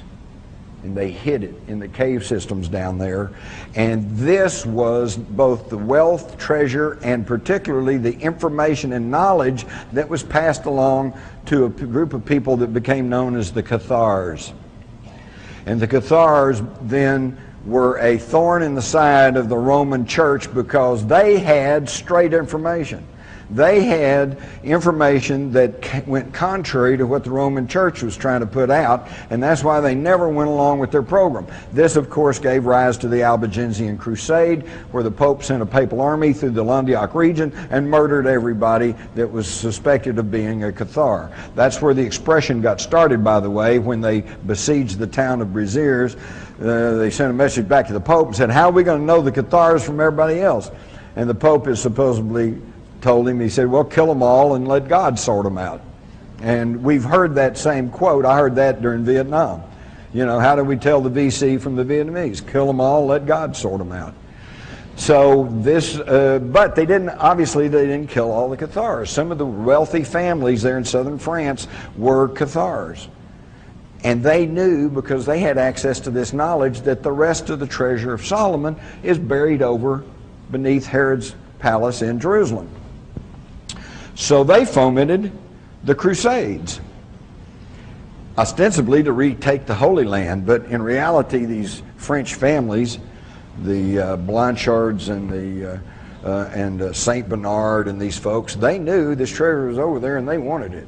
And so sure enough, in 1099 they conquered Jerusalem, and who shows up but 9 knights from southern France, all connected to these Cathari families. And they say, we want to form a new military order called the Knights of the Temple. And so King Baldwin says, okay. And so he allows them to form the Knights Templar. And they were supposed to be guarding the roads there, but they never did. What they did was excavate under the temple and regained the rest of the treasure of Solomon. Again, not only a treasure of gold, silver, and precious stones, but a treasure of knowledge. And they hauled it from Jerusalem back through Rome and back into the Landioch region. And now at this point, the treasure of Solomon is reunited and hidden away in southern France in the area of Rennes-le-Château. That's what the mystery is all about. That's the treasure. Now, whether Father Saunier ever actually found the treasure is open to question. I suspect not. But he knew that that's what it was all about. He knew that this was in the right area, and that's why he was suddenly wealthy and all this strange things went on with Rennes-le-Château. And this was just a picture of the knights that they showing their Maltese cross. And of course then the Pope goes after the Knights Templars because he knows that they have dangerous information plus wealth. What happened to the reunited wealth near Rennes-le-Château? In March of 1944, Otto Skorzeny, the guy in the cap with the binoculars, leads a battalion of SS troops to southern France, working off of the notes and publications of a German named Otto Rahn, who had been to Rennes-le-Château several times in the 20s and 30s and had working closely with Heinrich Himmler and his SS group that was heavily involved in the occult.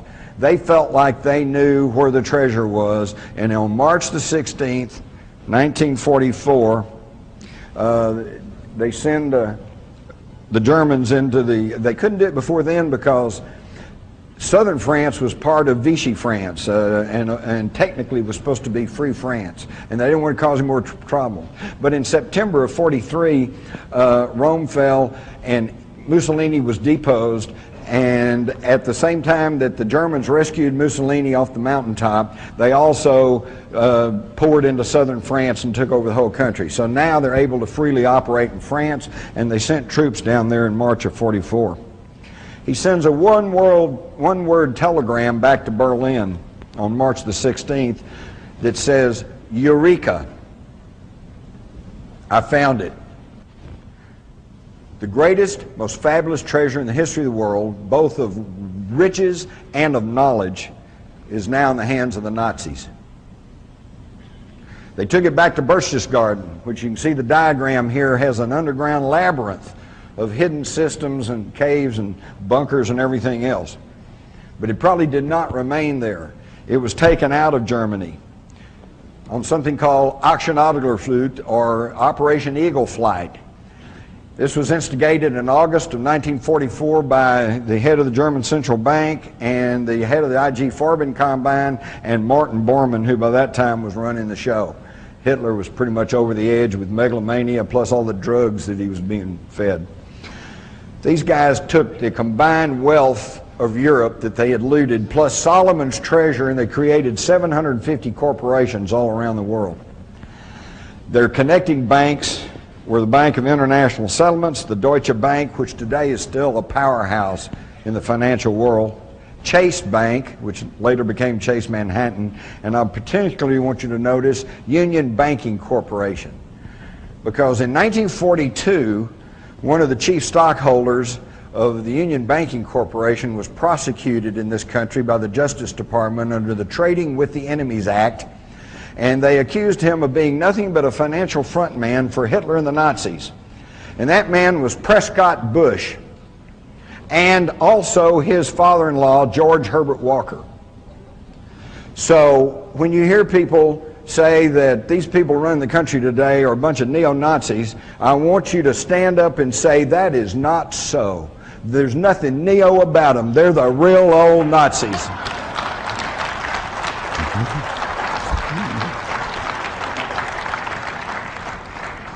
And the attorneys for the Schroeder Bank, which was one of the chief connecting banking operations, was a law firm in New York, Sullivan and Cromwell, and their leading attorneys who worked with the Nazis was John Foster Dulles and Allen Dulles.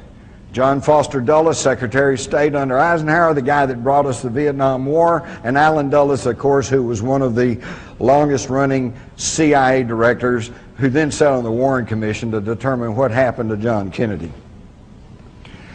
All roads lead back to Sumer. You hear about the Babylonian civilization, the Akkadian civilization, etc., etc. These were nothing more than just de-evolution of the original Sumerian civilization, and I'm not going to bore you with that, although if we could get the graphic back up, you might want to notice that in this ancient stele up here, circled in red, this dates back about 3,000 or 4,000 years before the Bible was ever written down, and it correctly shows the size and placement of the planets in the solar system. How'd they know that? Well, of course, we know how they know that. I'm not going to get into this. This is Sitchin's material. Others are now finding this out. 425,000 years ago, the Anunnaki came to Earth. And we know this because it was written down in ancient tablets that are still in existence. But where are they? Most of them are in Iraq, the one place you can't go. And we'll skim through this. You know, most of you know the story of the Anunnaki, okay, and how that there was wars broke out between them. We also know that they claimed that they took a primitive Earth female, shall we call her Lucy, and they manipulated her DNA, did some genetic engineering, and came up with a worker race, which I think goes far to explain the absence of the missing link. There is no missing link. He had Neanderthal, and then his DNA genetic makeup was tweaked, and then you had Cro-Magnon, modern man. We could go into the similarities of the names and the writings, but let's rush on through.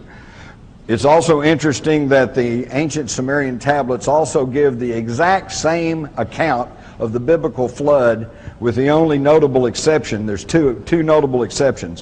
One is that, of course, in the Bible his name is Noah, and in the ancient Sumerian tablets his name is Utnapishtim or something like that. The one thing I find that's a little bit different too, but really brought a light bulb over my head, I had always had trouble with this idea of two of every animals on board this ship.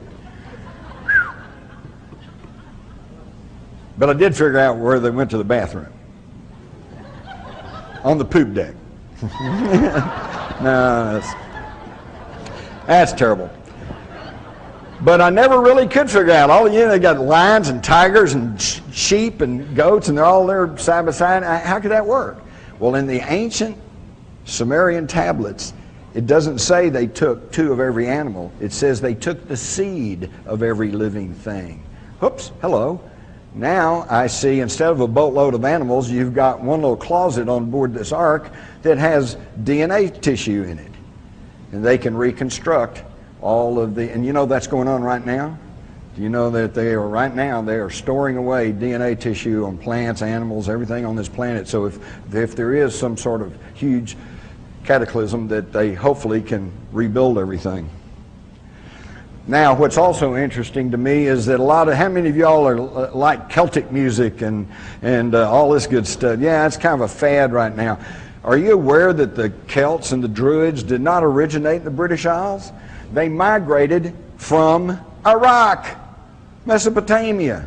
In fact, there were two mass migrations. One went up through the Caucasus Mountains, came in through Eastern Europe, ended up over in the British Isles. They were known as the Druids.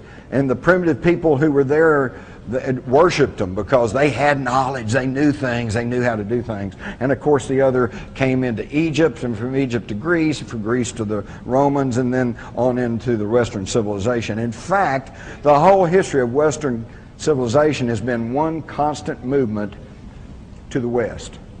And when Europe filled up and the British Isles filled up, then they came to America, and the East Coast filled up. And during the 1800s, it was one mass migration from the East Coast to the West Coast. And why? Why do these people keep moving? Historians, it's no mystery. They all admit why. To escape religious and political tyranny. In other words, somebody's been trying to get hold of us all of this time. but we're like trying to grab mercury or something. You know, you're trying to grab it, well, move. Move some more. We just but you know what, folks? We got a problem. There's no place else to move. And now they've got technology. And they know where everybody is. So here's just a brief rundown. You can see that you start with the ancient Samaria, and you can trace the knowledge and the attempt to control humanity right on up. And it's all the same thing. The pharaohs, the Caesars, the royalty of Europe, Hitler. What were they concerned with? The bloodline and the interbred. And they wanted to maintain the purity of the blood. There's something about that, and it tracks all the way back. So now, if we assume that these ancient tablets are telling us the truth, and that these spacefaring aliens landed on the planet all these thousands of years ago, then that begs the question. Did they all leave? Or did they all, or at least a portion of them, stay behind? It's an either-or thing. They either all left, or some of them, or all of them stayed behind. So which is it? I think we can find the answer. And we find the answer by looking at the historical record. If they all left, the whole written history of mankind should be just one unending, gradual evolution up to civilization. You know, hunter-gatherers to city-states to nations and on like that, with nothing in the record to show that there was anything strange or unusual going on. But that's not what we find, is it? Quite the contrary. The historical record gives us the answer. This is the great Los Angeles air raid. If you look closely, you can see the saucer caught in the searchlights. Got pictures of saucers over the desert. You got an ancient French coin from the 1600s that shows a giant wheel-shaped object floating over the countryside. You've got alien autopsy. You've got the triangles. You've got a Billy Mayer picture over here in the crop circles, and of course the occult that's been with us all the time, which is just strangeness that nobody knew how else to explain. And of course, all of the sightings of UFOs, cattle mutilations, the whole thing. Somebody's still here. But if they're still here, then what's going on? I feel like there's three possibilities, because we have clearly established that there is a small ruling elite that wants to rule the world.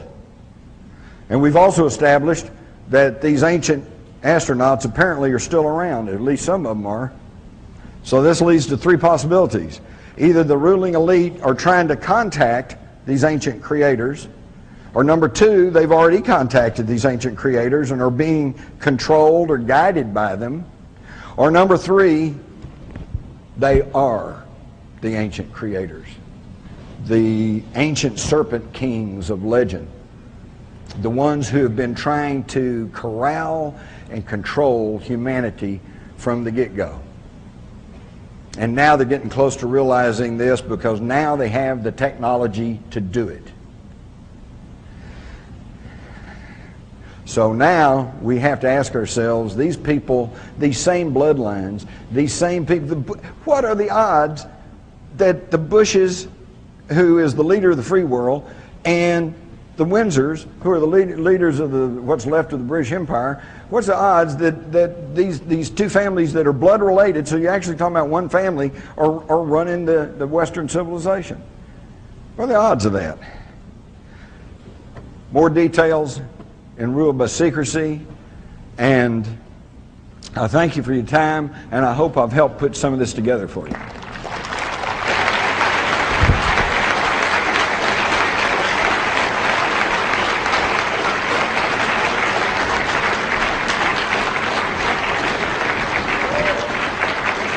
I don't think we have much time left, but anybody has an important question, come to the microphone and I'll try to answer it.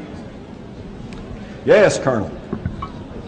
Jim, in speaking about the Skull and Bone Society as a recruiting and grooming tool for the world government, you said that they find those with ability, and quote, who are more compliant. What evidence you have for that more compliant part? Well, simply for the mere fact that the ones who aren't compliant go on off and they don't get leadership positions, and the ones who are compliant get the leadership positions. When I say compliant, I mean, maybe I could have used another word. Let's say they find people who are more in tune with their worldview. Thank you. Compliant kind of implies that they order them around. It's probably not that direct. Good presentation, Jim. Thank you. Thank you. I wanted to comment on your United States note that Kennedy was attempting to put into existence. I did want to mention that that was going to be backed by silver, so there was some backing behind it. Yeah. And also the executive order number that Kennedy wrote to establish that, if you want to write this down, was Executive Order 11110. And you can check that out, where it established the U.S. note. And the thing that I wanted to make comment about is that LBJ did not choose to continue publishing and minting the coin that Kennedy had started, because this would have killed the golden goose that the Federal Reserve had in position. It would have, and that was just too much of a status change for this country and for the very people you've been talking about. Exactly. That's one of the reasons they wanted him in. Exactly. But from another book that you wrote, I would like for you to maybe just briefly go over the coup of 1934 and how that affected our current status. Right. If you take just a synopsis. Thank you. I'll try to make feedback. Okay, try to make this brief. He asked about the coup of 1934. This was well established, little publicized, and you never heard about it in your history classes. In 1934, 1 year after Hitler had taken over total control as dictator of America, some of the wealthy families in this country, okay, the Rockefellers, the DuPonts, the Carnegies, they decided we needed to have something like that here. And they approached a former general with the Marine Corps, General Smedley Butler, and they proposed to him that they would put up the money to fund a whole several 100,000 revolutionaries, and that we would have a coup in the United States of America, and they wanted Smedley Butler to be the new dictator, military dictator of the United States. Smedley Butler, to his everlasting credit, said to himself, this is treason. And he didn't really say anything to them, but he went along with it for a little while until he could figure out who was behind it, what all they were doing. Then he went to Franklin Roosevelt and told him what was going on. And of course, Roosevelt had a real bad problem. If he got up publicly and said this is what was going on, it could shake all the financial institutions of this country to the bone. The Federal Reserve System would be in a shambles. There could even possibly lead to some sort of civil war. So what they did was leak this story to the papers. Most of the papers around the country never even bothered to report on it. New York Times did report on it. Congress held some hearings for about 2 years until everything died down. They basically confirmed everything that Smedley Butler told them, but then that's where it was left. It was like, a lot of these people who were involved in this fled the country at the time and only later came back. So don't believe that there can't be an attempt at a coup in this country, because there was in 1934. Thank you for bringing that up. Thank you for this presentation today, and thank you for having the courage to bring this information forward to us. And I'd like to know if you've ever heard of a document called the Protocols of the... I wonder if you've heard of a document called the Protocols of the Elders of Zion? Yes. Let me address this real quick. I addressed this in Rule By Secrecy.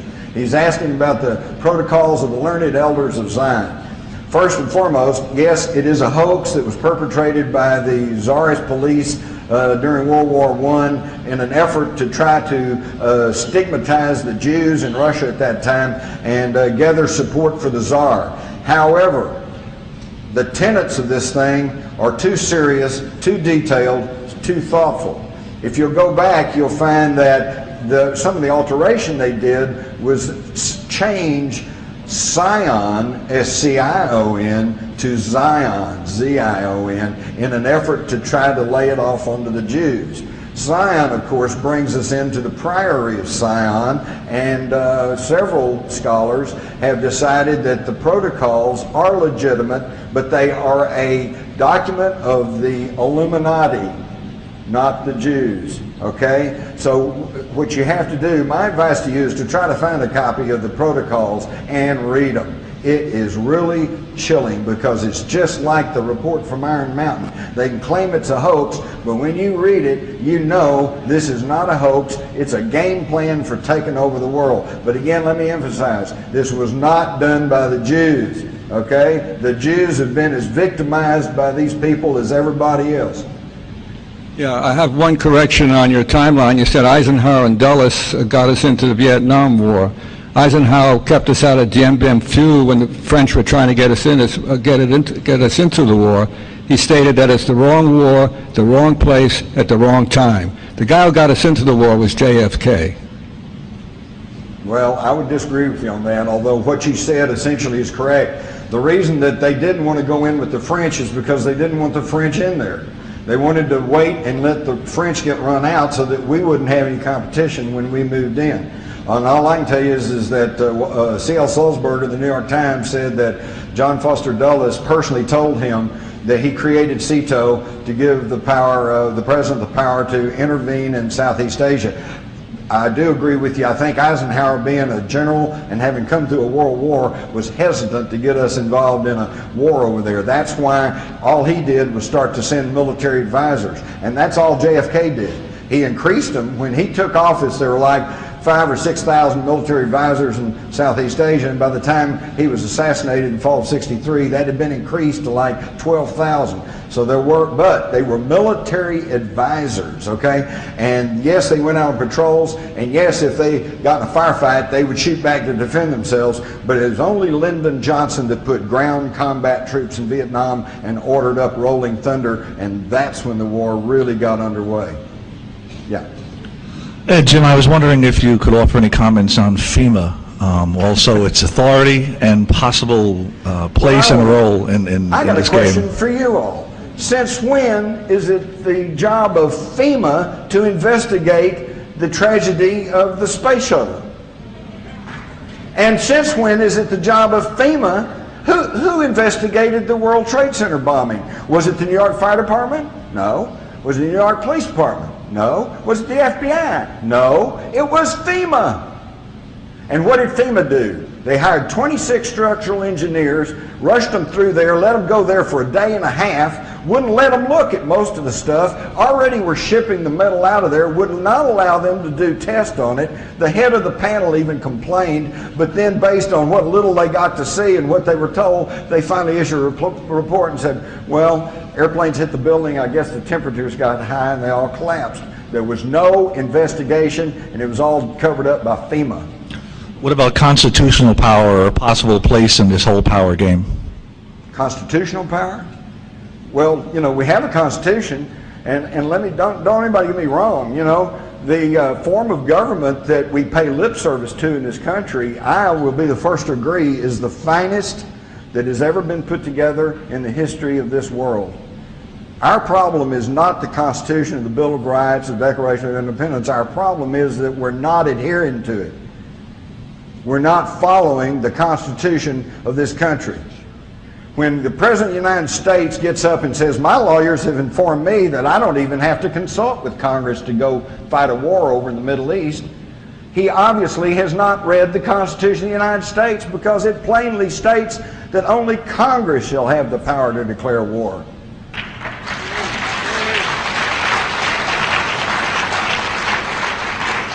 And let's think about that for just a half second, because on first blush, that's like, boy, those clowns can't even agree on when to adjourn, you know. We want them to have power to declare war. But hey, the guys that framed the Constitution, they were pretty smart. Because, yeah, there's a bunch of grafters and grifters and malcontents and bozos up in Washington. But if 3/4 of them all agree that we need to go to war, then maybe we need to go to war. And if they can't agree, if they can't get 3/4 of a vote of Congress, then we probably don't need to be going to war. So it's a pretty smart system, and our problem is we're not following it. Thank you. Hi, Jim. Hi. David Icke had a big sold-out conference in London recently, talking about exactly the same subjects. And he also spent a bit of time on the evidence for, you know, reptilian oriented control of the top of this negative pyramid, if you like. What sort of input are you getting on the same subject? It's interesting because when you follow the evidence, you just kind of get there. But let me tell you something. I met David Icke, and I kind of like David. And it's interesting because I wasn't even aware of him until at the last moment writing Rule By Secrecy. And yet we were both following the evidence, and we were both running pretty parallel. The big difference is this. Along with my newspaper background, I also augmented my low reporter's pay by working and dabbling in public relations and advertising. And I know enough about public relations that I don't believe I'm going to really win friends and influence a lot of people by publicly calling the Queen Mother of England a 200-year-old reptilian cannibal. It's not to be saying it's not true, it's just I'm just saying I'm not saying that. Thanks. Have I got just one very quick one, if that's okay? You were talking about intervention in evolution. What information have you got on this thing about rhesus negative blood and possible link with alien abductees as well? The possible link with what? The idea that there shouldn't be people with rhesus negative blood, in theory. Oh, well, there's all kinds of strange things. I'm not, you got to understand, folks, I don't claim to be a huge expert in particularly anything. I'm the last of a dying breed. I'm a generalist, okay? I know a little bit about a lot of things. And I want to tell you something, I think that's sorely missing in this country today. The problem we have in this country, thank you, as I know doctors and lawyers and professional people, computer experts, and they're brilliant, they're well educated, and they're very thoughtful, but they got tunnel vision. All they know is what they know. In fact, some of the most closed-minded people I've ever run into are medical doctors. And the thing is, so where is there a place in our society for a philosopher? Or a generalist, somebody knows a little bit. Somebody's got to step back and look at the forest instead of inspecting the trees all day. And that's what I'm trying to do. I'm not going to tell you I got it 100% right, but this is what I see. Thanks, Jim. Hi, I was just going to thank you, Jim, for being a generalist and doing our homework for us.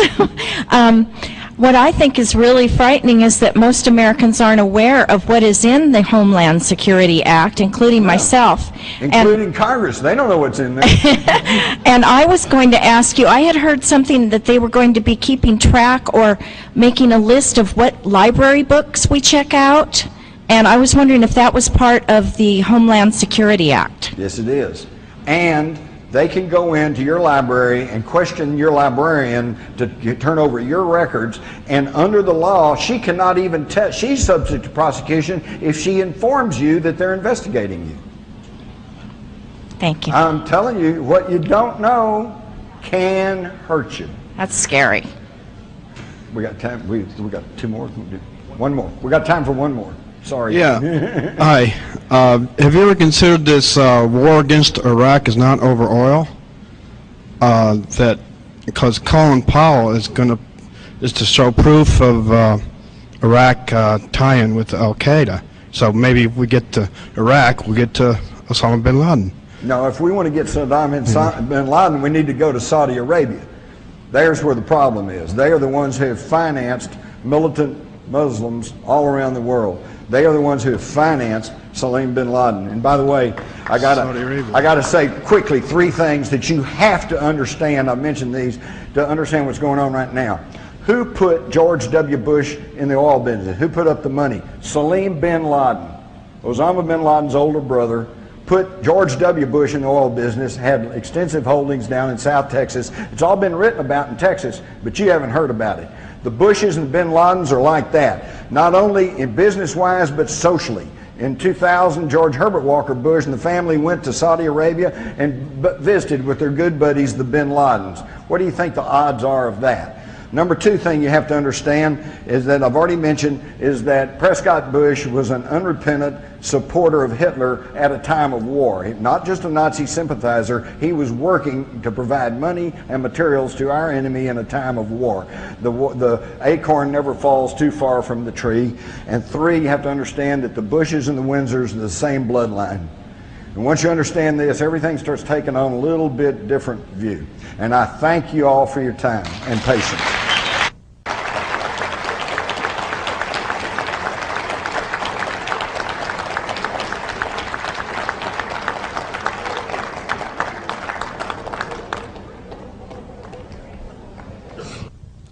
Thank you. Mike, please. Thank you, Jim. Just bloody awesome, guys.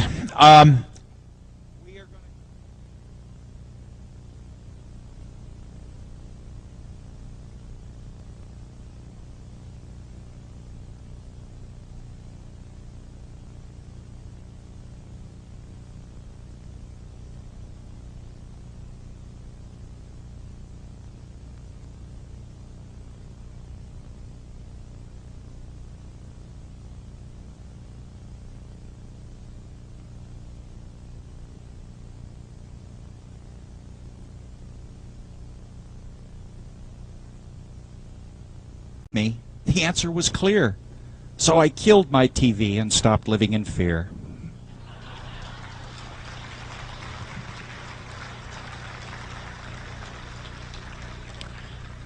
That's another one of the wonderful new poems from Lori Boxer's new book, Swamp Gas. These are available for sale at the Congress Book and Tape. Wonderful stuff. Lori, are you in the room?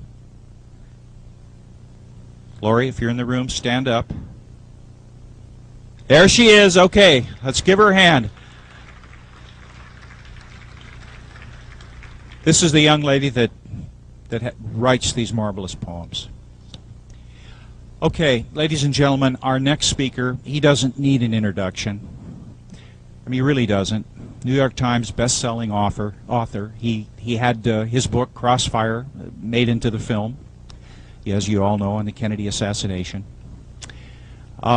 He's written the #1 selling book ever on the alien phenomena, alien agenda. He's been deeply involved, of course, as a writer and reporter and in the journalistic field for decades. He is intimately familiar with the control of information and how he can come up and do the kind of research that he does absolutely mystifies me. I mean, he's one in a million. The world is blessed to have such a person that'll put it on the line and then share it with us. Ladies and gentlemen, Jim Marrs.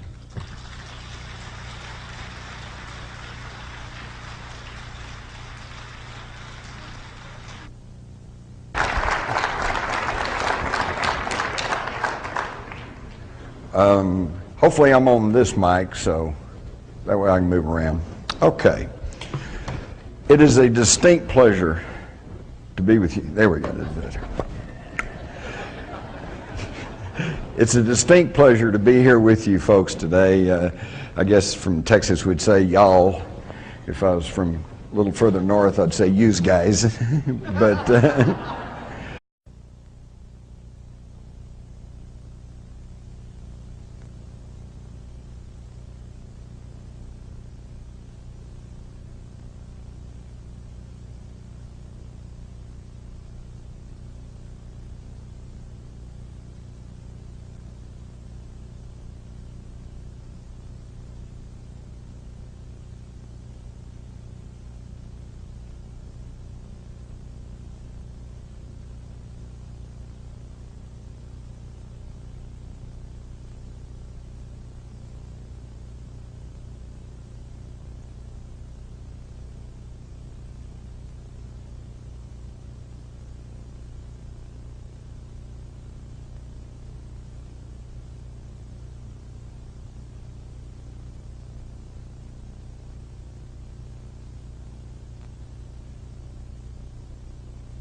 Ladies and gentlemen, the news at 11.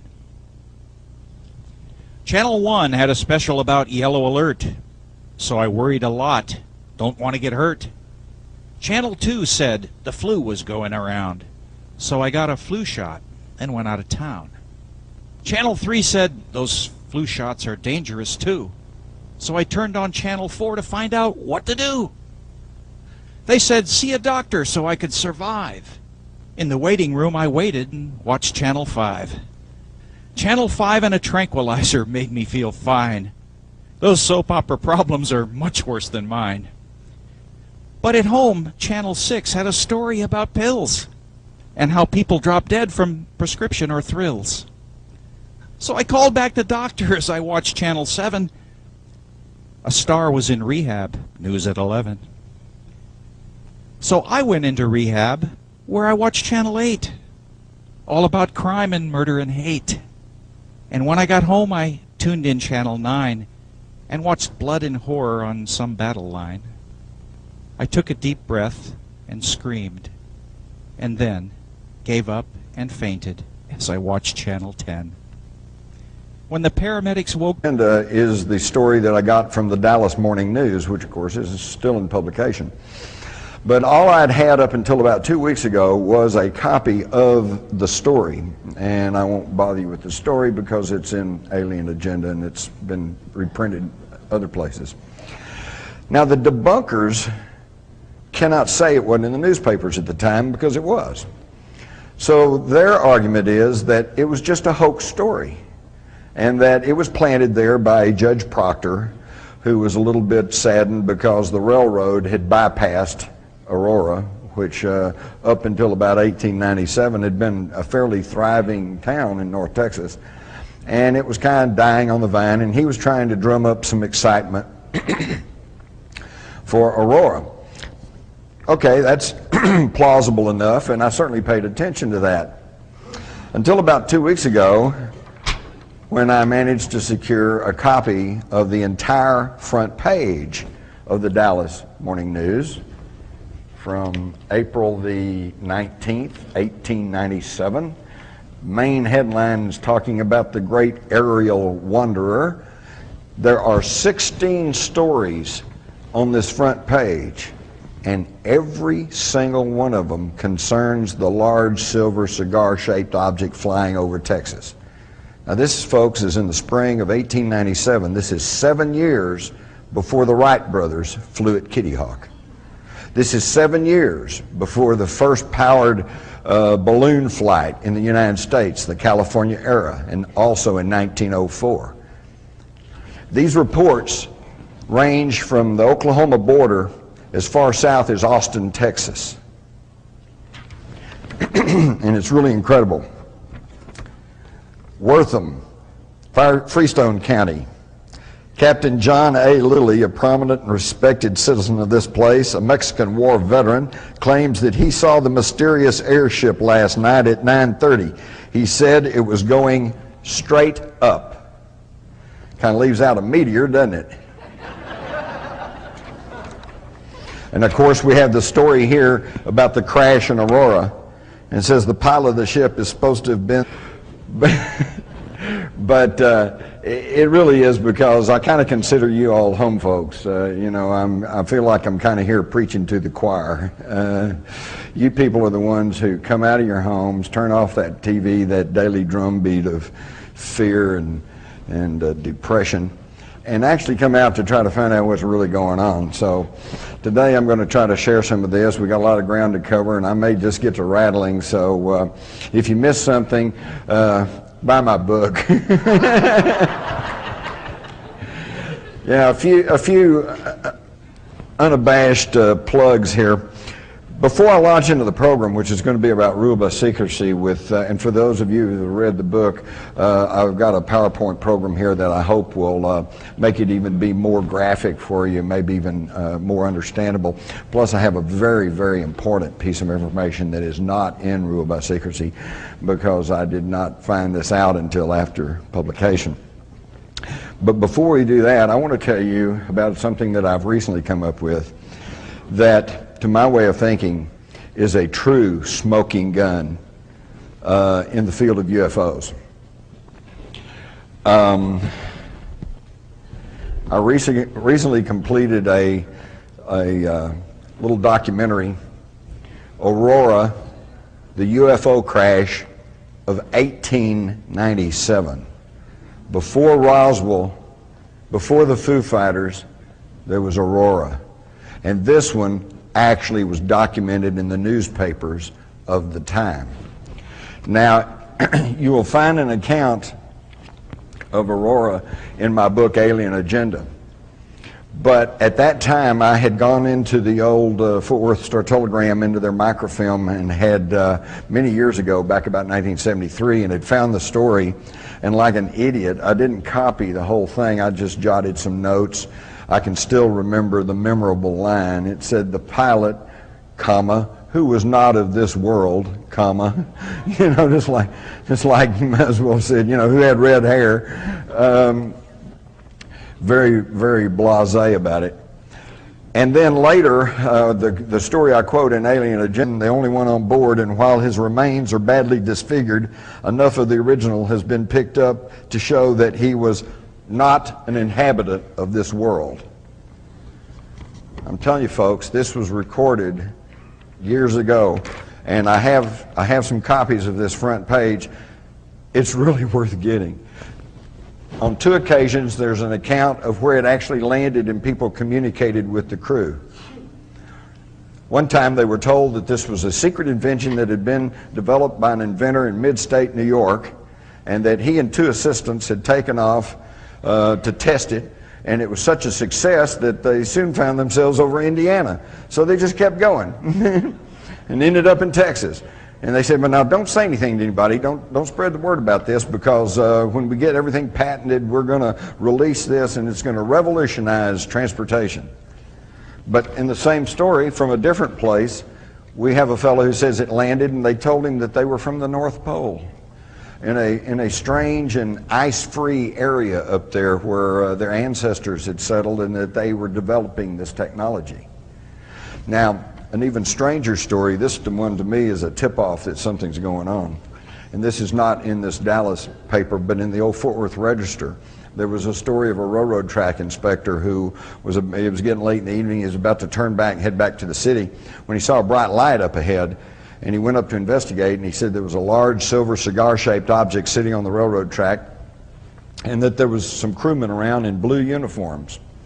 And said the captain came up and talked to him and told him that they had had to stop, make some repairs to their craft, and that not to say anything about this because they were on a secret mission. He said the craft was full of dynamite, and they were going to go bomb Havana.